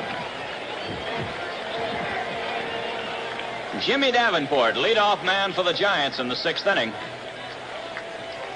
Jimmy with a 158 batting average. He's been to the plate 20 times in this series, and he's had 3 hits.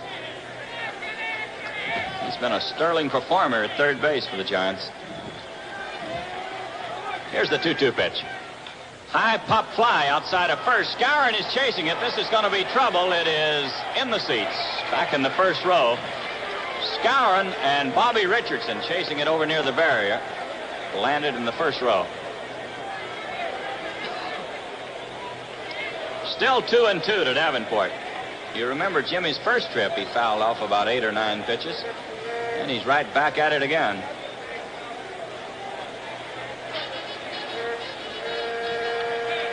Jimmy chokes the bat as he waits on Terry. Here's the 2-2 pitch. Outside. Elston Howard was ready to fire it down to third. He thought he had a call third strike, but Landis said it was off the corner. So it's 3-2 to Davenport.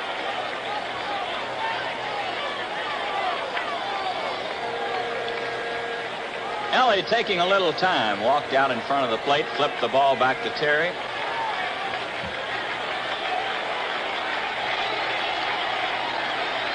Here's the 3-2 pitch. There's a high fly ball hit to left field. Tresh going back. Now he is moving in, shading his eyes from the sun, and he makes the catch. Jimmy Davenport out on a high fly ball to Tommy Tresh in left field.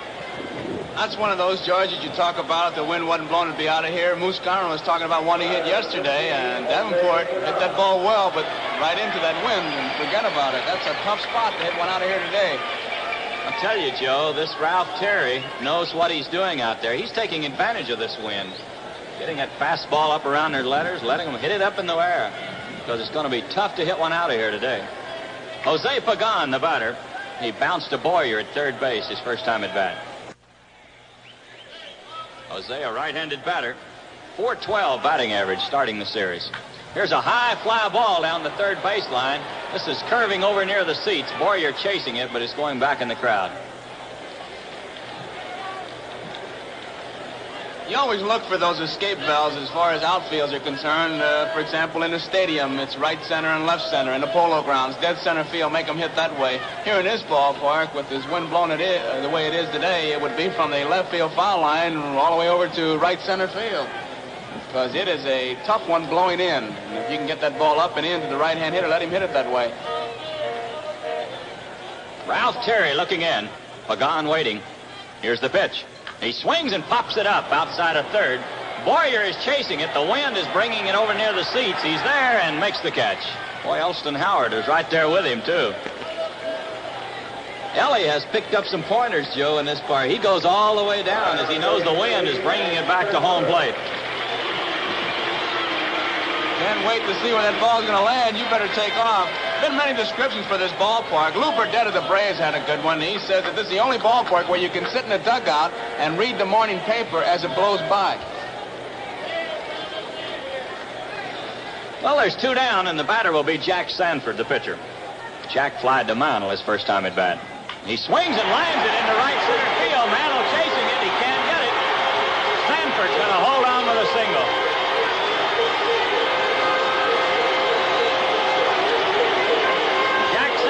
Picked on the first pitch, and he lined it into center field. A solid hit, and that's the first Giant base runner in this ball game. Ralph Terry had retired 17 men in a row until the pitcher, Jack Sanford, broke the spell with a line single into center field. And on a dry day, that ball might have skipped by Mantle all the way. So the Giants have a runner at first base with 2 outs, and the batter will be Philippe Alou. Philippe has fouled to first and flied to left in 2 trips. Takes a fastball down low. 1 ball or no strikes. A runner at first with 2 outs. We're in the bottom of the 6th. The Yankees lead 1-0. Terry has just given up his first hit, and the Giants have their first base runner in the game. The pitch to Alou. A bouncing ball down the third baseline. Boyer will have to hurry. The throw, he got him. A slow bounder to third. Boyer flipped it over to Skowron. No runs on 1 hit. There were no errors. 1 man left. And the score at the end of 6, the Yankees 1 and the Giants nothing. We'll be back with more exciting action from the 7th game of the 1962 World Series after this. 77 WABC. This is the man they all want to see.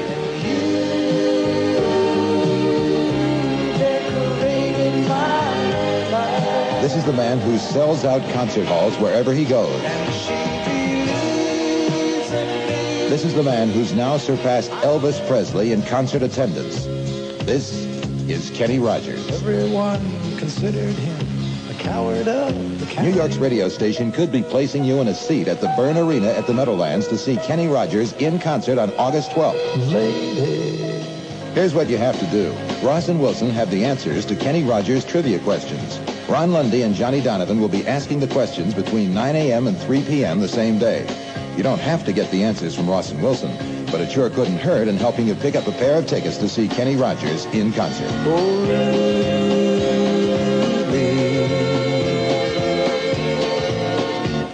God's sakes, turn around. We'll be choosing correct callers at random, and the tickets are furnished by Monarch Entertainment. Kenny Rogers in concert, and we've got tickets. We're New York's radio station, 77 WABC. We go into the wild blue yonder, climbing high into the sun. Your future can fly in the Air Force. The Air Force has great opportunities for all kinds of people, plus the training you need to put your skills to work. Your Air Force recruiter can tell you all about it. Check it out. Sponsored by the U.S. Air Force.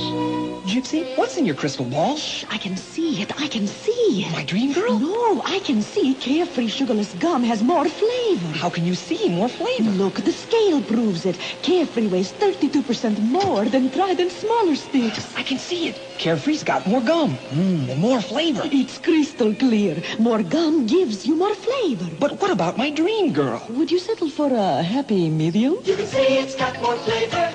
Carefree Sugarless Gum. You're listening to Baseball's Greatest Hits, a special series rebroadcasting actual games from World Series of the past on 77 WABC, New York's Yankees. And now, more action from Game 7 of the 1962 World Series.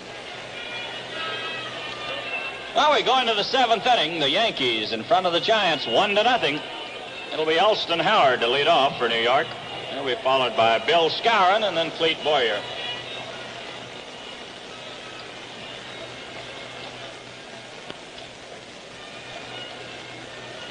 Ellie's been to the plate twice. He bounced to the third baseman in the 2nd inning and popped to the shortstop in the 4th inning. The only scoring in this ball game coming in the 5th inning. The Yankees loaded the bases with no one out on 2 singles and a walk, and Kubek bounced into a double play. The run coming across. 1 run, 3 hits, and no errors for New York. No runs on 1 hit and no errors for the Giants. Sanford taking a little time. Jack was a base runner in the 6th inning. He was a little slow getting back to the mound. Here's the pitch. Ball. It's down low. 1 ball and no strikes. Well, you talk about the pressure on the ball games in the 7th game of a series. How about the umpires, especially the fellow behind the plate, Stan Landis? He's got a lot of important calls to make today. Here's a strike. Fastball coming in around the knees. Like the old saying, George, when they do the great job, you hardly even know they're out there. We hardly recognize them because of the outstanding job that all of them have done. Here's the 1-1 pitch. A high pop fly down the right field line. This is curving back into the crowd. Philippe Alou chasing it. He had no chance to get it. 1 ball, 2 strikes. Howard, Skowron, and Boyer will be the Yankee batters here in the 7th inning. They lead the Giants 1-0.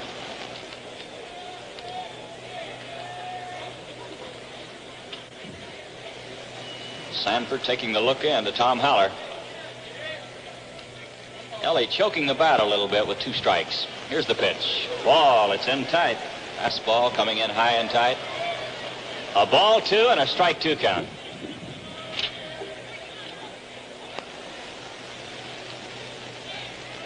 Giants playing deep and around to the left for Elston Howard. Here's the 2-2 pitch. Outside. He tried to get the corner with a slider. 3-2 to Ellie. Moose Skowron is waiting in the on-deck circle. The Yankees batting in the 7th inning. They lead 1-0. No one out, no one on. A full count to the catcher Howard. Here's the pitch. He swings and bounces it foul down the third baseline. Still 3-2.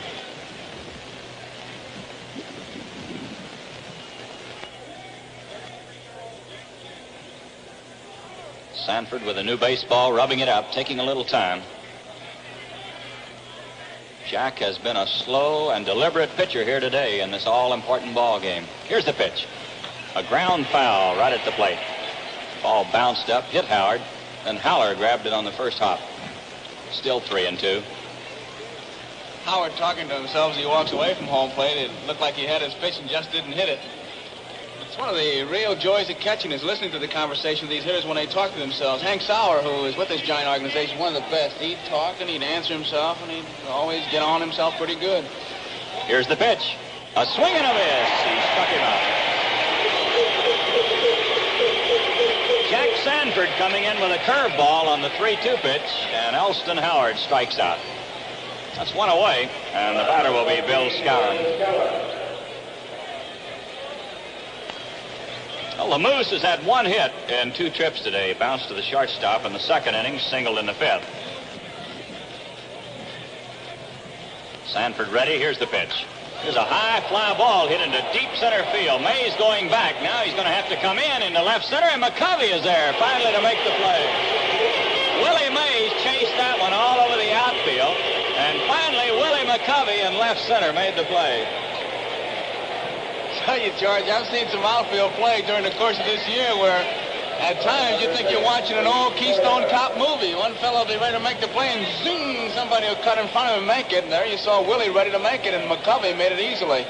Wind is a big factor here. McCovey acted like he had it all the way, and Mays had been chasing it all over the outfield.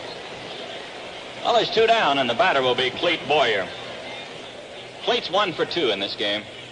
Takes a strike around the letters. Boyer's hit the ball hard both times. He lined to a Lou in right field in the 3rd inning. In the 5th inning, he lined a long single into left center. On a dry day, it would have been an extra base hit and would have driven in a run. Here's a ground ball hit up the middle. Pagan can't get it. It goes into center field. Boyer getting his 2nd hit. A ground ball through the middle to center field. Well, that's a big play for the Yankees, Joe. Get that pitcher up and out of there. Yes, sir. Bringing that pitcher to the plate here instead of making him a leadoff man in the 8th inning. Now we're waiting right now for Terry to come on. That's why an 8th spot is always such a tough one, George. You don't get that good ball to hit. If you have a fellow in scoring position, you have to widen your strike zone and try to drive it in. In a spot like this, you got to go for the unexpected pitch to get that base hit in hopes you get your pitcher up there and not make a leadoff man out of him. Nice round of applause for Terry as he comes on. Boy, he's been quite a pitcher here today. He has allowed 1 hit, and that's been the only base runner for the Giants. Boyer at first base with 2 outs. The pitch to Terry. Up high. 1 ball, no strikes. Ralph struck out in the 3rd inning, and in the 5th inning, he drew a walk. Terry told me before the ball game today he had one big ambition. That's to get a hit in the series. Here's the pitch. A ground ball hit into left field. There's his base hit just out of the reach of Davenport. And Ralph Terry comes through with a ground single to left. So the Yankees, after the first 2 batters had been retired here in the 7th inning, are threatening. They have runners at 1st and 2nd. 2 outs, and the batter will be Tony Kubek. That's hit number 5 for New York. Kubek's had 1 hit in 3 trips today. Fly to center field in the 1st inning, singled in the 3rd, hit into a double play in the 5th. Bullpen for the Giants jumps up again. The left-hander is Billy O'Dell, and the right-hander Don Larson. 2 on, 2 outs. Sanford taking a little time as he looks in. Here's the pitch to Kubek. Ball, it's up high. 1 ball and no strikes. Sanford has been quite a pitcher here today. I'd say the only difference in this performance today and the other 2 that he's given in this World Series, he's been high today. He has not been able to get the ball down around the knees as he would like to do. Here's the 1-0 pitch. Here's a liner down the left field line. McCovey is chasing it. It's curving foul back into the crowd. Boy, Willie is playing him right over there on the line. 1 ball, 1 strike. Kubek will hit a lot of balls into left field. I'll tell you another thing right here, Joe. It's going to be tough for Boyer to score on a base hit to the outfield unless he pulls it into right. Now, Mays and McCovey are both playing in close. Sanford gets set. Here's the 1-1 pitch. Here's a high fly ball hit into left center field. McCovey and Mays are both there. McCovey is calling for it. He's got it. The side's retired. No runs on 2 hits, no errors, 2 men left, and the score at the end of the first half of the 7th inning. The Yankees won, the Giants nothing. Game 7 of the World Series of 1962 continues after this. Now listen, but listen quick, because it comes and goes just like that. The Pennzoil Chaparral, driven by national champion Johnny Rutherford. Here it comes again, all bright and brilliant in its traditional Pennzoil yellow color. That's a $40,000 engine that just roared by, turning out 9,500 torturous RPMs. Does it mile after hard-running mile, race after race after race. The Pennzoil Chaparral. It has Pennzoil written on it and Pennzoil in it. Protection for a winner. Pennzoil Motor Oil. Protection for cars like the Chaparral and cars like yours. Ask for it. America has asked for Pennzoil since America learned to drive. Pennzoil, we asked for motor oil. Pennzoil. I'm Mel Allen, and you're listening to baseball's greatest hits on 77 WABC, New York's radio station. We go into the bottom of the 7th inning. The Giants trailing the Yankees by a score of 1-0. It'll be Chuck Hiller to lead off for San Francisco. He'll be followed by Willie Mays and then Willie McCovey. Well, the crowd's standing here for the 7th inning stretch, and they are singing with the band as they're playing in deep center field. Probably the Giant fight song. Pick it up here in the radio booth.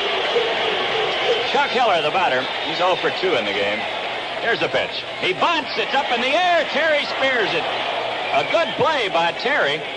Had the ball gotten over his head, more than likely Hiller would have been on. But Terry, moving back of the mound, reached up and speared the pop fly. So there's one away, and the batter is Willie Mays.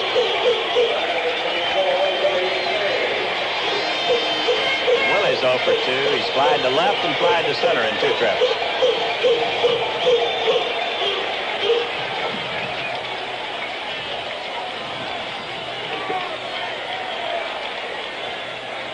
The Yankees deep and around to the left for Willie Mays. Terry delivers a curveball. He lines it down the left field line. Fresh racing into the corner. He's got it, a one-handed catch by Tresh. He caught the ball, then went out of our sight, back into the corner, but he hung on to it in the webbing of his glove. Willie Mays, making a bid for an extra base hit into the corner in left field, is robbed on a fine play by Tommy Tresh. Well, it's 2 down, and the batter will be Willie McCovey. Boy, it's amazing how this kid, Tom Tresh, has made the move from the infield to the outfield, and he has not missed a step. He has taken it in stride. This was just one of the plays of this series right there. Willie McCovey, the batter. Willie has fouled to the catcher and flied to left in 2 trips. Here's the pitch. There's a long foul ball down the right field line. This one will go all the way out of the park. A 1-strike count to Willie.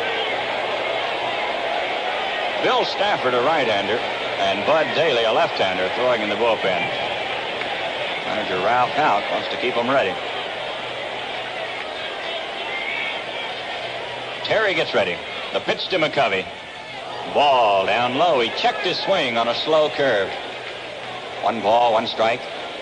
The Giants are batting in the 7th inning. There's 2 outs with no one on. The Yankees lead 1-0.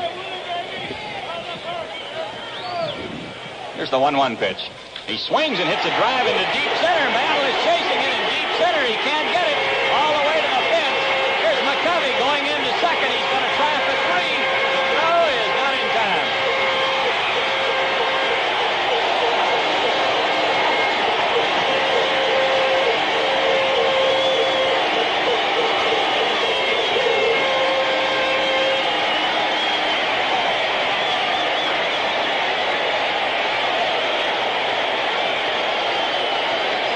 McCovey has just slammed one 410 feet away over Mickey Mantle's head into deep center field, and he has raced into third base with a stand-up triple. In fact, he made a big turn at third base as if he might come on in, but he was very wisely held up by Whitey Lockman. So the Giants have the tying run at third base with 2 outs. And the batter will be Orlando Cepeda. Elston Howard taking a little time right now as he goes out to the mound for a short conference with his pitcher. This ball hit by McCovey was on a line. It never did get very high. The wind had no chance to push it back. A runner at third with 2 outs. Terry ready. Here's the pitch. Cepeda takes a fastball up high. 1 ball and no strikes. Orlando struck out in the second, popped to Bobby Richardson in the 5th inning. Terry taking a little time, looks in to get the sign. Here's the 1-0 pitch. He swings and hits a high foul that'll be out of play down the right field line. 1 ball, 1 strike. The Yankees won, the Giants nothing. We're in the 7th inning. Willie McCovey is at third base with 2 outs. That's only the second hit given up by Ralph Terry. Jack Sanford, the pitcher, got the other one. Boy, this crowd has come alive, as you can hear. They are roaring, wanting Cepeda to come through. Here's the 1-1 pitch. A swing and a miss on a bad curveball. He foul-tipped it, says Stan Landis, right into the mitt. Terry delivering a low outside curve. Got Cepeda to bite. 1 ball, 2 strikes.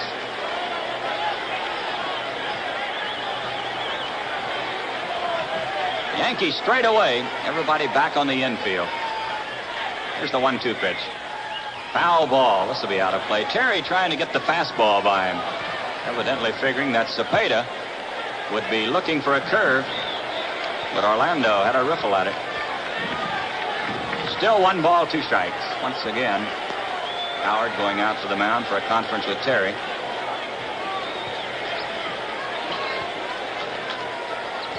Kelly's going to take a little time right now as he stands on the mound talking to Ralph Terry. Action in the Yankee bullpen. Bill Stafford, a right-hander, and Bud Daly, a left-hander, are throwing. Boy, this is it. There's no saving anybody for tomorrow or next week. This is the 7th ball game of the 62 World Series. Terry gets ready. Here's the 1-2 pitch. A swing and a miss. He struck him out. Cepeda going for a high fastball, strikes out. No runs on 1 hit. There were no errors. 1 man left. And the score at the end of 7, the Yankees won, the Giants nothing. Back with more action. 77 WABC. We like your style.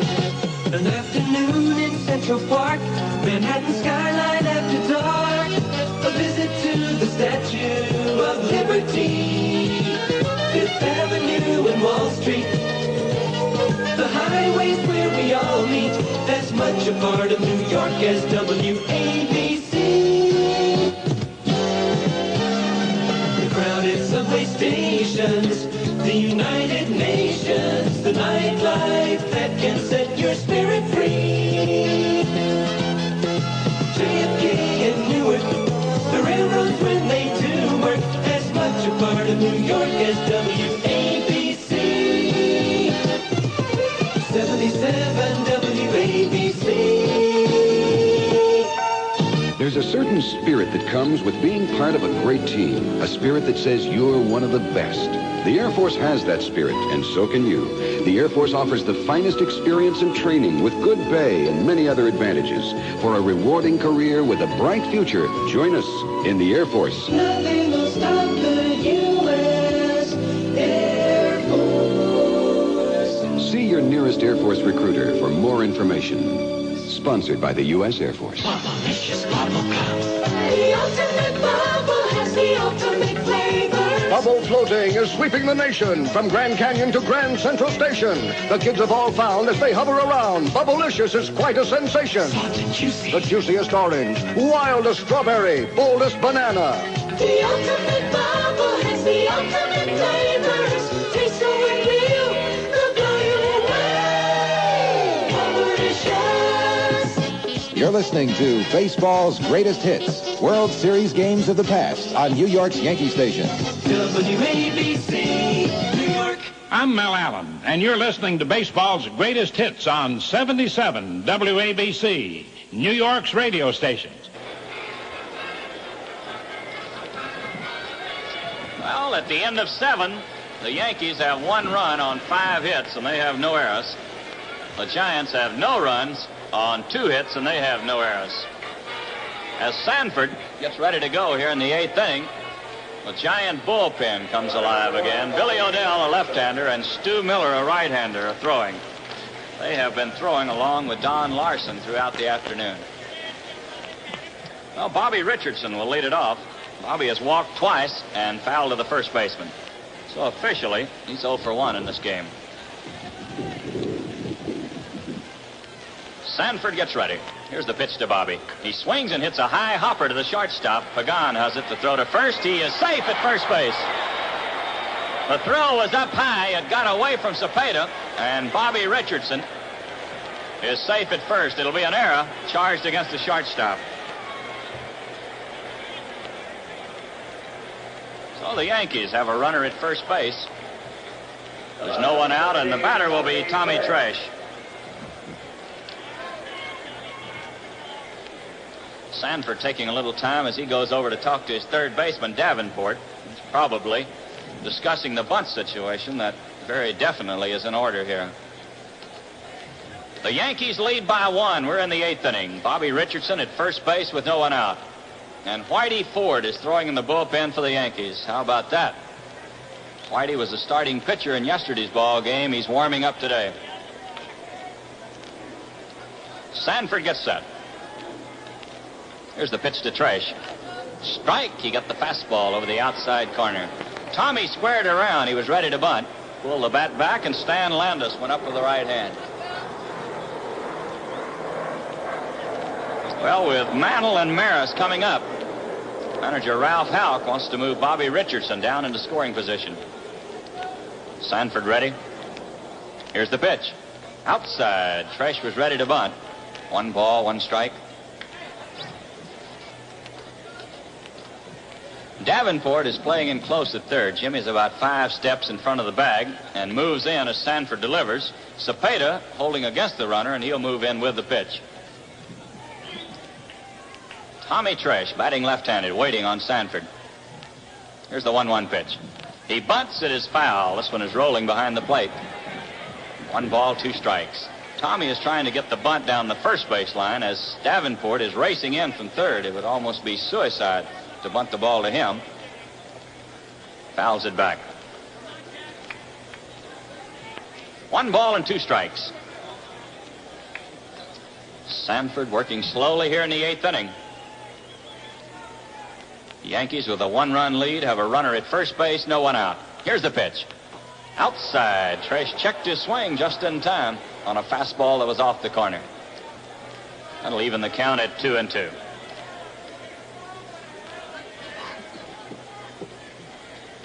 Mickey Mantle is waiting in the on-deck circle. Sanford checks his runner.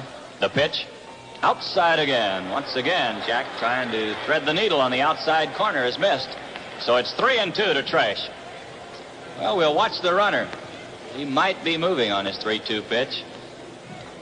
Sanford has picked a runner off first base today, so Bobby Richardson, of course, is going to be mighty careful getting a lead. Sanford gets set, makes a quick throw to first. Bobby back in time. It's a full count to Tommy Tresh. A runner at first base, no one out. Here's the pitch. There goes the runner. Here's a liner. 1 hop to the shortstop. It gets away from him. Here's a throw to first. He's safe at first base. Tresh hit that one like a bullet. A low liner that hit right in front of Pagan. Bounced out of his glove over towards second base. He picked it up, made the throw to first, but it was not in time to get Tresh. It'll be an infield single for Tommy. Base hit number 6 for the Yankees puts runners at first and second with no one out. And the batter will be Mickey Mantle. Well, there's the value of moving on the 3-2 pitch. Had Richardson not been moving, he would have been an easy out at second base. But Pagan, realizing he had no chance to get Bobby, hurried his throw to first base, but it was too late to get Tresh. So 2 on, no one out, and Mickey Mantle the batter. Mickey's 0 for 2 in this game. He walked his last time. Sanford gets set. Here's the pitch to Mantle. Ball in tight. 1 ball and no strikes. Well, Davenport is playing in close at third. Jimmy's ready for the bunt in case Mickey bunts. Cepeda, Hiller, and Pagan are playing about halfway. They are not looking for the bunt. In fact, Cepeda is deeper than anybody else on the infield. Sanford checks his runners. Here's the 1-0 pitch. A swing and a foul. This one back into the crowd. 1 ball, 1 strike.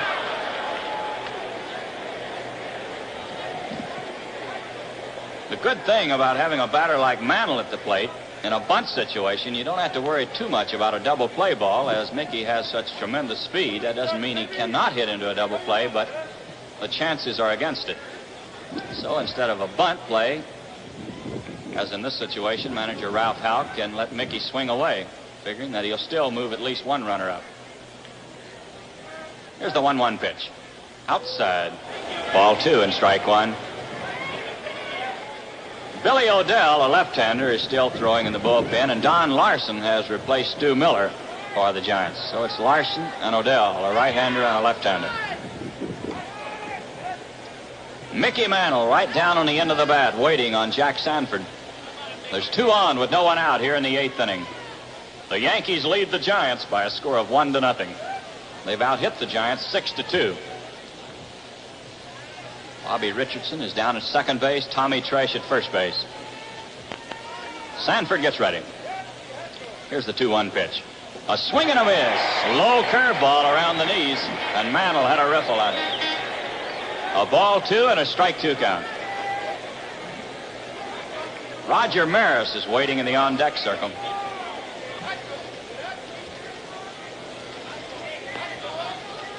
Sanford taking a lot of time. Looks into Tom Haller to get the sign. Looks back to second to check his runner. Here's the pitch. Down low, he got the curve in the dirt. Nice pickup by Haller, who went down on both knees to block it. So it's 3-2 to Mantle. Will the runners be moving on this 3-2 pitch? We'll wait and see. It paid off for Ralph Houck when he had Richardson running on a 3-2 pitch to Tresh. Oh, we'll check him again.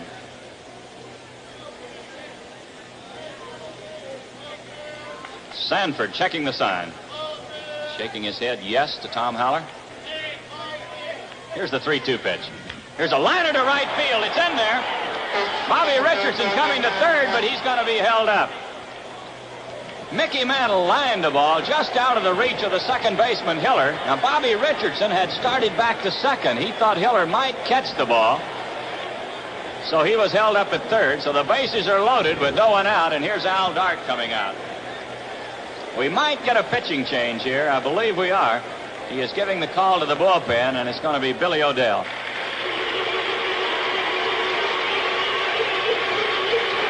A big round of applause here at Candlestick Park in San Francisco as Jack Sanford leaves the mound.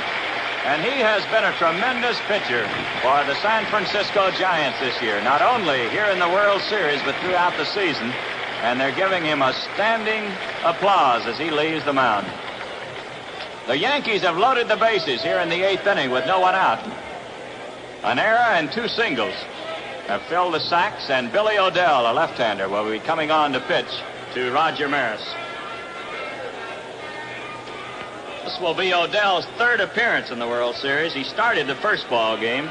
He has a record of no wins and 1 defeat. He was charged with a loss in the first game. He's pitched 10 1/3 innings, given up 12 hits. 6 runs, they've all been earned. He's walked 3 and struck out 8.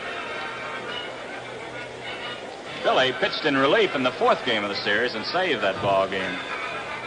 Don Larson was the winning pitcher. So Billy completes his warm-up tosses. Roger Maris steps in. The base is loaded with no one out. The Yankees leading 1-0. The hit by Mantle was number 7 off Sanford. Yankees have out-hit the Giants 7-2. Well, Al Dart doesn't want to give up another run. He is playing his infield in close with the bases loaded and no one out. Maris is 0 for 3 in this game. Here's the first pitch. Strike. He got a fastball of it. One strike to the Rods. He lined to third, bounced to third, and bounced to the first baseman.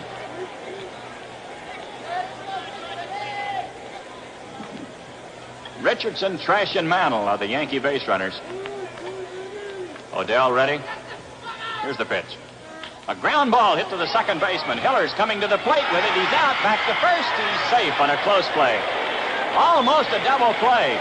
Maris hit the ball to Chuck Hiller, who fired it into Haller. He stepped on the plate and fired it right back to Cepeda at first. Maris beat the relay. So Raj is safe on the fielder's choice. The base is still loaded, one out, and Elston Howard will be the batter. Al Dark has raced out of the dugout. He has a right-hander throwing in the bullpen, but there'll be no pitching change. He's going along with Billy Odell, a left-hander, against the right-handed hitting Elston Howard.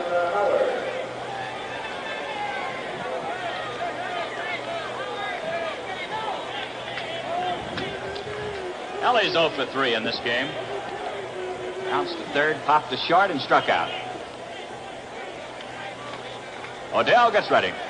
Here's the pitch to Howard. Strike. Fastball over the outside corner. The Giants trying to get out of a jam here in the 8th inning. The Yankees have the bases loaded with one out.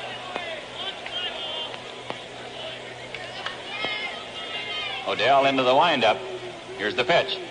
High foul ball. This will be out of play, coming back into the lower deck. Strike 2. Well, Billy coming on with the bases loaded and no one out. Got Roger Maris to bounce to the second baseman. Force out at the plate. Now it's a strike 2 count to Elston Howard.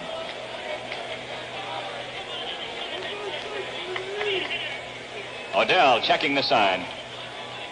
Here's the 2-strike pitch. There's a ground ball to third. Might be a double play. Steps on the bag to throw. He's out. Elston Howard bounces into a fast double play. Davenport steps on the bag and through to first base. No runs on 2 hits, 1 error, 2 men left, and the score at the end of the first half of the 8th inning, the Yankees won, the Giants nothing. Back with more of baseball's greatest hits on 77 WABC in just a moment. Hi, Pat Summerall. You know, the trouble with buying paint is that you really don't know how it's going to look or last until after you've painted. That's why True Value hardware stores make their own True Test paints. Regardless of your needs and budget, your True Value hardware store dealer can help you choose the best possible paint in the colors you want at the price you can afford to pay. His knowledge also extends to knowing which applicators will give you the best results from quality True Test paints, available only at participating True Value hardware stores.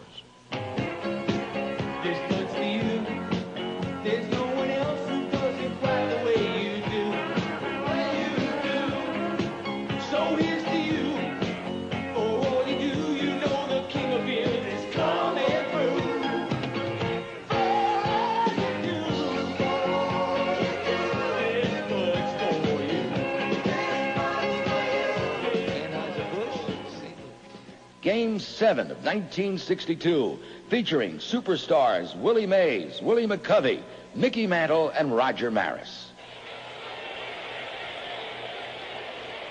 Billy Odell coming on in relief with the bases loaded and no one out. Turned in a sparkling job. Got out of it without a run. So it's still a 1-0 ball game. The Yankees leading as we go into the bottom of the 8th inning. Tom Haller will be the leadoff man. He'll be followed by Jimmy Davenport, then Jose Pagan.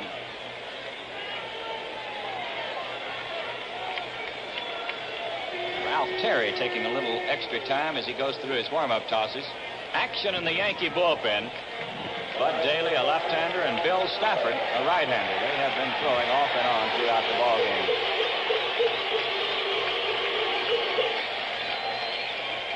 One to nothing, the Yankees lead. We're in the bottom of the 8th inning of the 7th game of the 1962 World Series. Tom Haller has popped to short and bounced to the pitcher in 2 trips. Here's Terry's first pitch. There's a fly ball into left center field. Trash is racing in. He's there, and he makes the catch. Tom Haller goes out on the first pitch to Trash in left center. That's 1 away, and the batter will be Jimmy Davenport. Jimmy just made a fine play on a hard-hit ground ball off the bat of Elston Howard. Stepped on third base, flipped it to first, turning it into a fast double play. Jimmy has popped to second and flied to left in 2 trips today.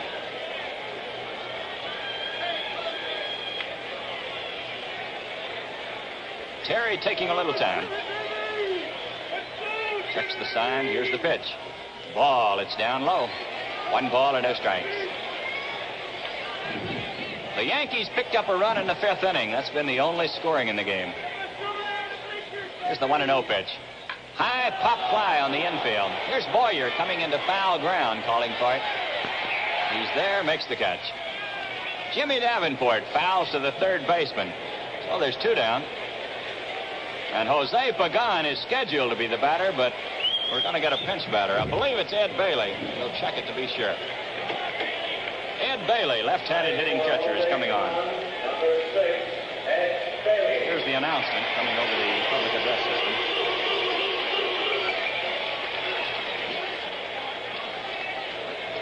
So Al Dark trailing by 1 run here in the 8th inning, sending up a left-handed batter for his shortstop, Pagan. Giants batting with 2 outs and no one on.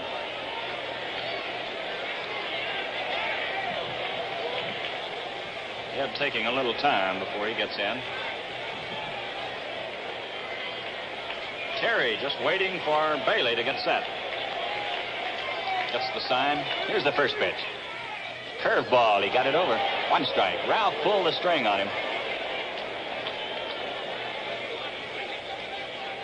Yankees are deep and around to the right for Bailey. It is strictly a pull hitter. He's out of the box for just a moment, gets back in. Bobby Richardson right on the edge of the outfield grass. Here's the 1-strike pitch. He checked his swing on a low curve, says Stan Landis. 1 ball, 1 strike. The Yankees have 1 run on 7 hits and no errors. The Giants have no runs on 2 hits. They've committed 1 error.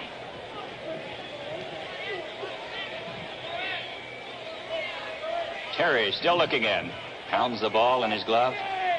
Here's the 1-1 pitch. A foul ball. It's back on the screen.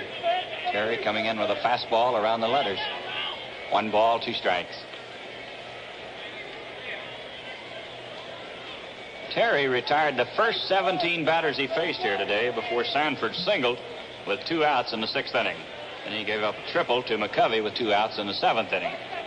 It's been the only 2 Giant hits. 1 ball and 2 strikes to Bailey. Here's the pitch. Down low. That'll even the count at 2-2. Terry trying to get Bailey to go for a bad pitch.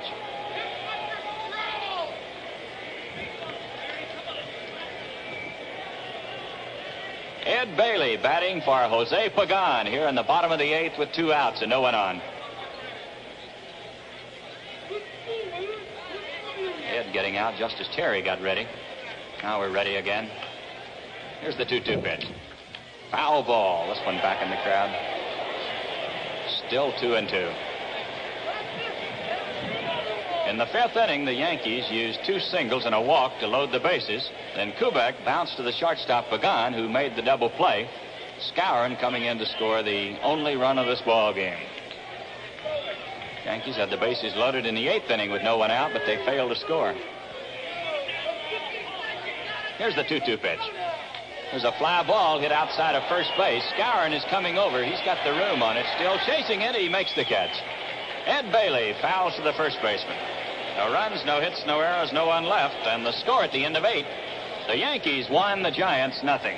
We'll be back with more exciting action from the 7th game of the 1962 World Series after this. Hello, we're Ross and Wilson. Join us tomorrow morning when we cure the common cold right here on New York's radio station. WABC, New York. Look out, here comes the rich taste of Nestle's new $100,000 bar. Oh, wow! Tastes like 100,000. Oh, man! Tastes like 100 grand. Ooh-wee! Tastes like 100,000 G's. Nestle $100,000 bar. Luscious, chewy caramel, crunchy Krispies, all covered in chocolate for a taste as rich as its name. Cat socks taste like $100,000. Nestle $100,000 bar. 77 WABC with baseball's greatest hits. Special rebroadcasts of actual World Series games of the past. And now, more action from Game 7 of the 1962 World Series.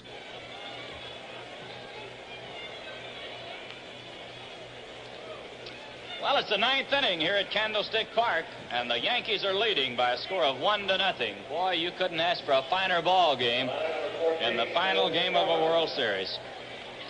Bill Skowron will lead off for the Yankees. He'll be followed by Boyer and then Terry. Here's a fastball up high. 1 ball and no strikes. Billy O'Dell pitching in relief of Jack Sanford, who turned in another great performance here today in his 3rd World Series start. The pitch in the dirt, scooped up by Haller. A ball 2 and a no-strike count. O'Dell came on in the 8th inning with the bases loaded and no one out. He got Maris on a ground ball to the second baseman. The play was made at the plate, and then Howard hit into a fast double play. Here's the 2-0 pitch to Skowron. He swings and fouls it off. This one's sailing back into the upper deck behind the Giant dugout. It's a ball 2 and a strike 1 count.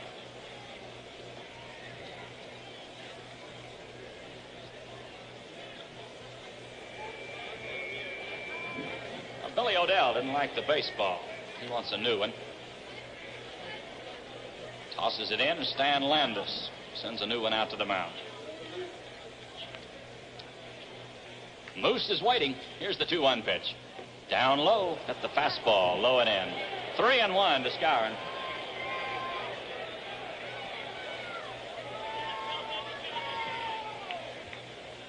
O'Dell taking a little time as he looks into Haller. Here's the 3-1 pitch. He swings and hits a long fly ball down the left field line that's curving foul and going back into the crowd. So it's 3-2 to Skowron. Leadoff man for the Yankees in the 9th inning. They lead the Giants 1-0 here in the 7th game. Boy, this is it. Right down to the wire.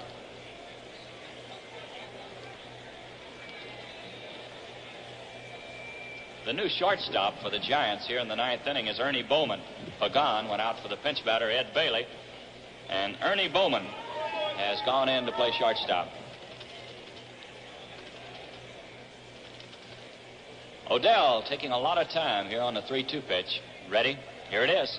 A ground ball hit to the shortstop. Bowman has it. Here's the throw to first. He's out. Bill Skowron goes out. Short to first. That's 1 away, and the batter will be Cletus Boyer. Cleats 2 for 3 in this game. He lined to right field in the 3rd inning. Singled in the 5th and again in the 7th. His single in the 5th inning was a key blow that sent Skowron all the way to 3rd, where he scored on the double play ball.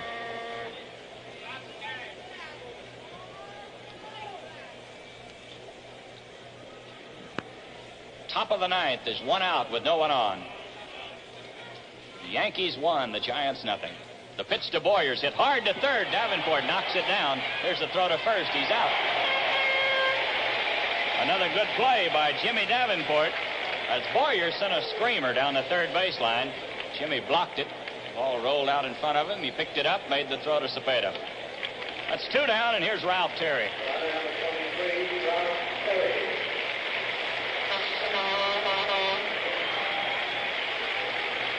Well, this highly partisan crowd here in Candlestick Park giving a roaring salute to Ralph Terry as he comes on to bat here in the top of the 9th. Ralph has been a tremendous pitcher for the Yankees. He's had 1 hit in the ball game. O'Dell delivers, he fouls it back. 1 strike. Ralph has struck out, walked, and singled. So he's 1 for 2. Right-handed batter facing the left-hander, Billy O'Dell. The pitch, he swings and misses on a curve. Strike 2.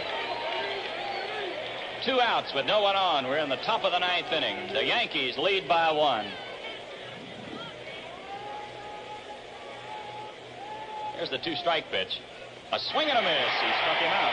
Terry strikes out. No runs, no hits, no errors, no one left. And the score at the end of the first half of the ninth inning, the Yankees won, the Giants nothing. We'll be back with more exciting action from the 7th game of the 1962 World Series after this.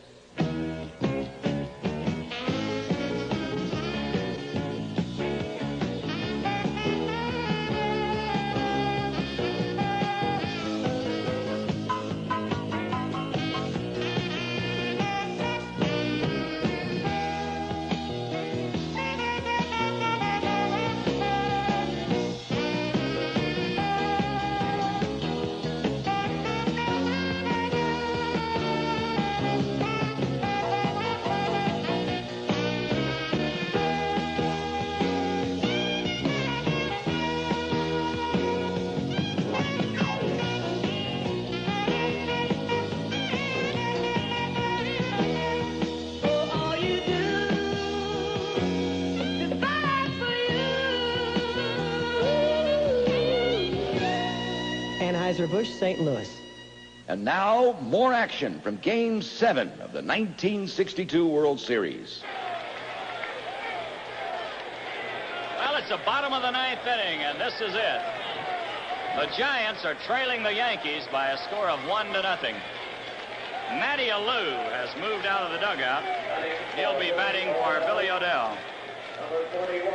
Matty Alou, a left-handed batter, will be batting for Billy Odell, leading off for the Giants here in the bottom of the ninth inning. He'll be followed by his brother, Philippe Alou, and then the second baseman, Chuck Hiller.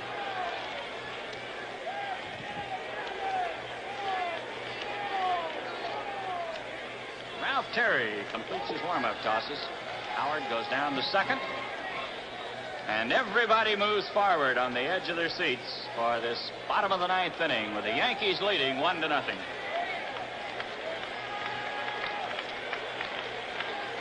Matty Alou, a little left-handed batter, leading off. There's action in both bullpens. Billy Pierce throwing in the bullpen for the Giants. Bill Stafford and Bud Daly for the Yankees. Terry taking a little time just to be sure his defensive alignment is the way he wants him to play Alou. Here's the pitch to Matty. Ball, it's outside. 1 ball and no strikes. A 1-0 ball game right down to the wire here in the bottom of the ninth inning. Here's the 1-0 pitch. A high pop fly outside of first base. This may blow into the seats. Howard is chasing it near the dugout. He can't make a play. He went right into the Giant dugout. Elston Howard, boy, was staying with it. He went right into the Giant dugout all the way. But he couldn't quite make the play, so it's 1 ball and 1 strike to Alou. That ball at one time was near the foul line, but the strong breeze blowing kept carrying it away from Howard and just out of his reach. Boyer at third base is playing in on the grass. Everybody else back on the infield. There's the 1-1 pitch. Curveball, it's too low. A ball 2 and a strike 1 count. Matty Alou, in a pinch hitting role in game number 4, had a key double down the left field line. Boyer, of course, has to play him in close. He's one of the fastest base runners in this series. Here's the pitch. He bunts down the first baseline. Terry chasing it. He can't get it.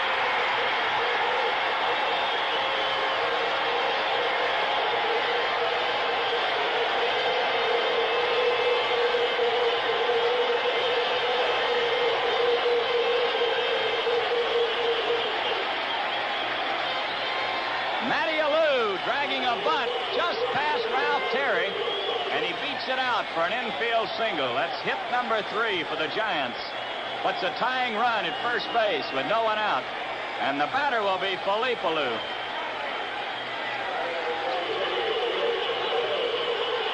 The Yankees are looking for the bunt. Boyer moving in close at third base. Here's the pitch. He bunts. It's up in the air. Howard chasing it. He can't get it. 1 strike to Philippe. Giants, of course, trying to move this tying run down to second base. They have Hiller and Willie Mays coming up. It's a 1-0 ball game here in the ninth. The Yankees leading. Alou at first base. No one out. That's Matty Alou at first base. Philippe Alou, the batter, with a 1-strike count.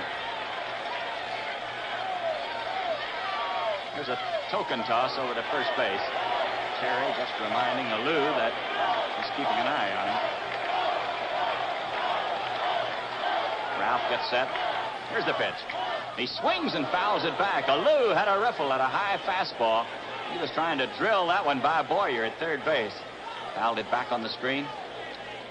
So Terry is out in front with a strike 2 count. And Elston Howard calls time, races out to the mound for a conversation with Terry. Bill Stafford, a right-hander, and Bud Daly, a left-hander, throwing in the bullpen.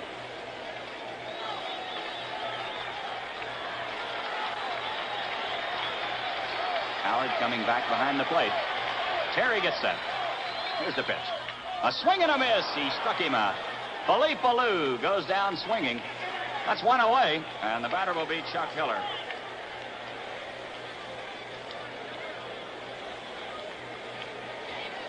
Hiller is 0 for 3. He's bounced to first, flied to center, and he popped to the pitcher trying to beat out a bunt in the 7th inning.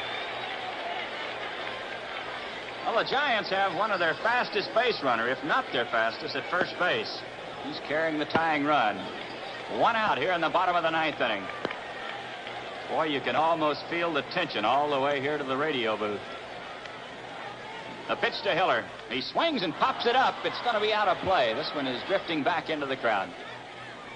1 strike to Chuck.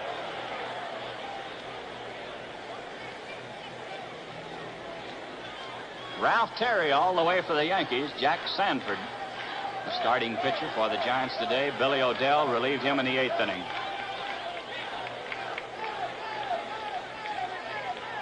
It's a 1-strike count to Chuck Hiller. Matty Alou at first base. 1 out, bottom of the 9th inning. Matty taking a big lead at first. Terry checks him. Here's the pitch. He bunts down the third baseline. It's foul. Boy, there was a dandy. Hiller pushed a bunt down the third baseline. It just rolled outside the line. Boyer had no chance to get him.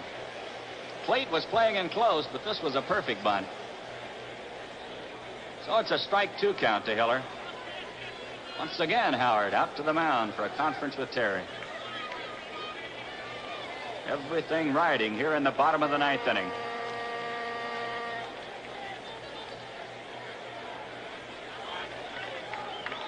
Howard coming back behind the plate. Terry checks his runner at first. The pitch, foul ball back in the crowd. Ralph trying to get the fastball by him around the letters. Hiller fouled it back. Well, Billy Pierce is throwing in the bullpen for the Giants. If they tie it up or go ahead, more than likely he'll be the pitcher. Terry gets set. Here's the pitch. There's another foul ball coming back to the crowd. A strike 2 count to Chuck Hiller.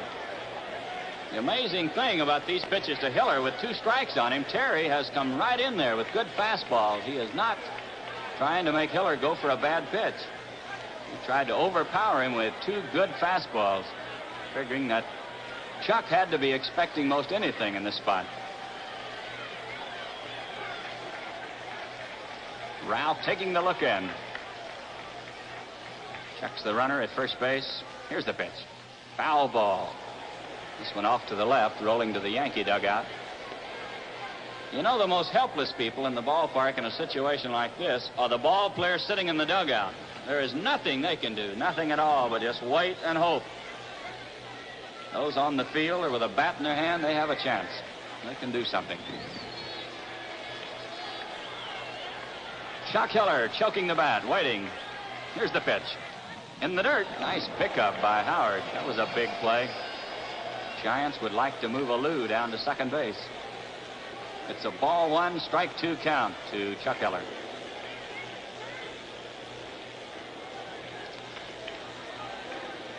Matty Alou opened this inning with a bunt single down the first baseline. Matty was batting for Billy O'Dell. Philippe Alou, after bunting and missing a pitch, swung at the next two and struck out.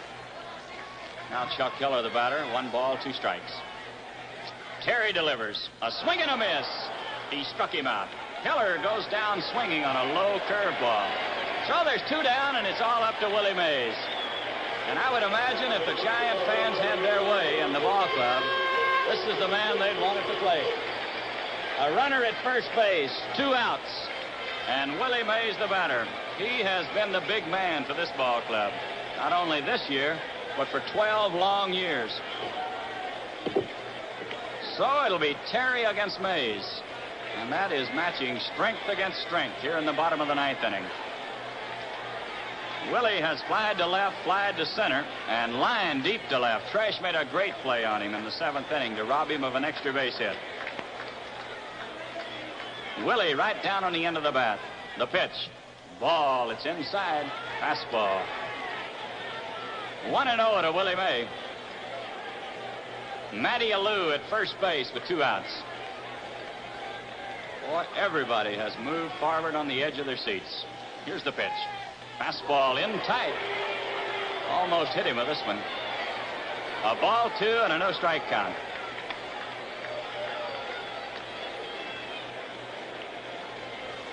Terry coming in with 2 good fastballs, trying to hit Willie on the fist.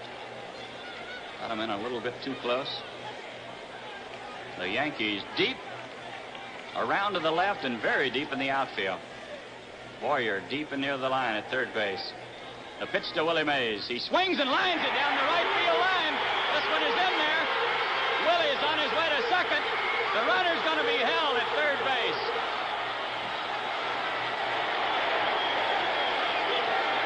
Willie Mays lined one into the corner in right field.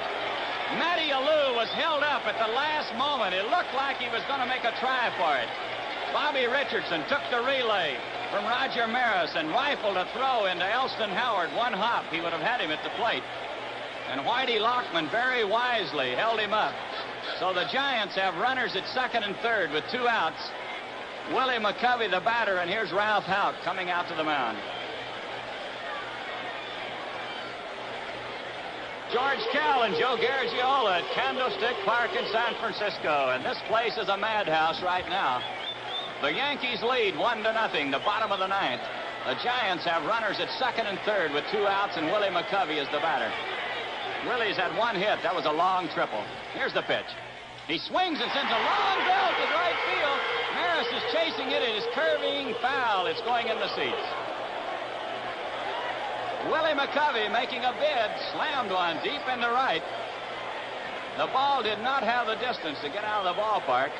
Maris going over near the line, but it curved back into the crowd. So it's 1 strike to Willie. And boy, everything is riding on every pitch here in the bottom of the 9th. McCovey fouled to the catcher, flied to left, and tripled into deep center field. Big, tall, left-handed batter right down on the end of the bat.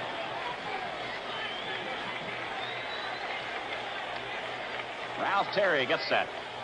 Here's the pitch to Willie. Here's a liner straight to Richardson. The ball game is over and the World Series is over. Willie McCovey hit it like a bullet. A line drive right straight to Bobby Richardson at second base. Had that ball got out of his reach, the Giants would have been the winner. Now it's the Yankees who have mobbed Ralph Terry in the center of the diamond, and well, they should. What a pitcher Ralph Terry was here today. He pitched a 4-hit shutout, going right down to the bottom of the 9th.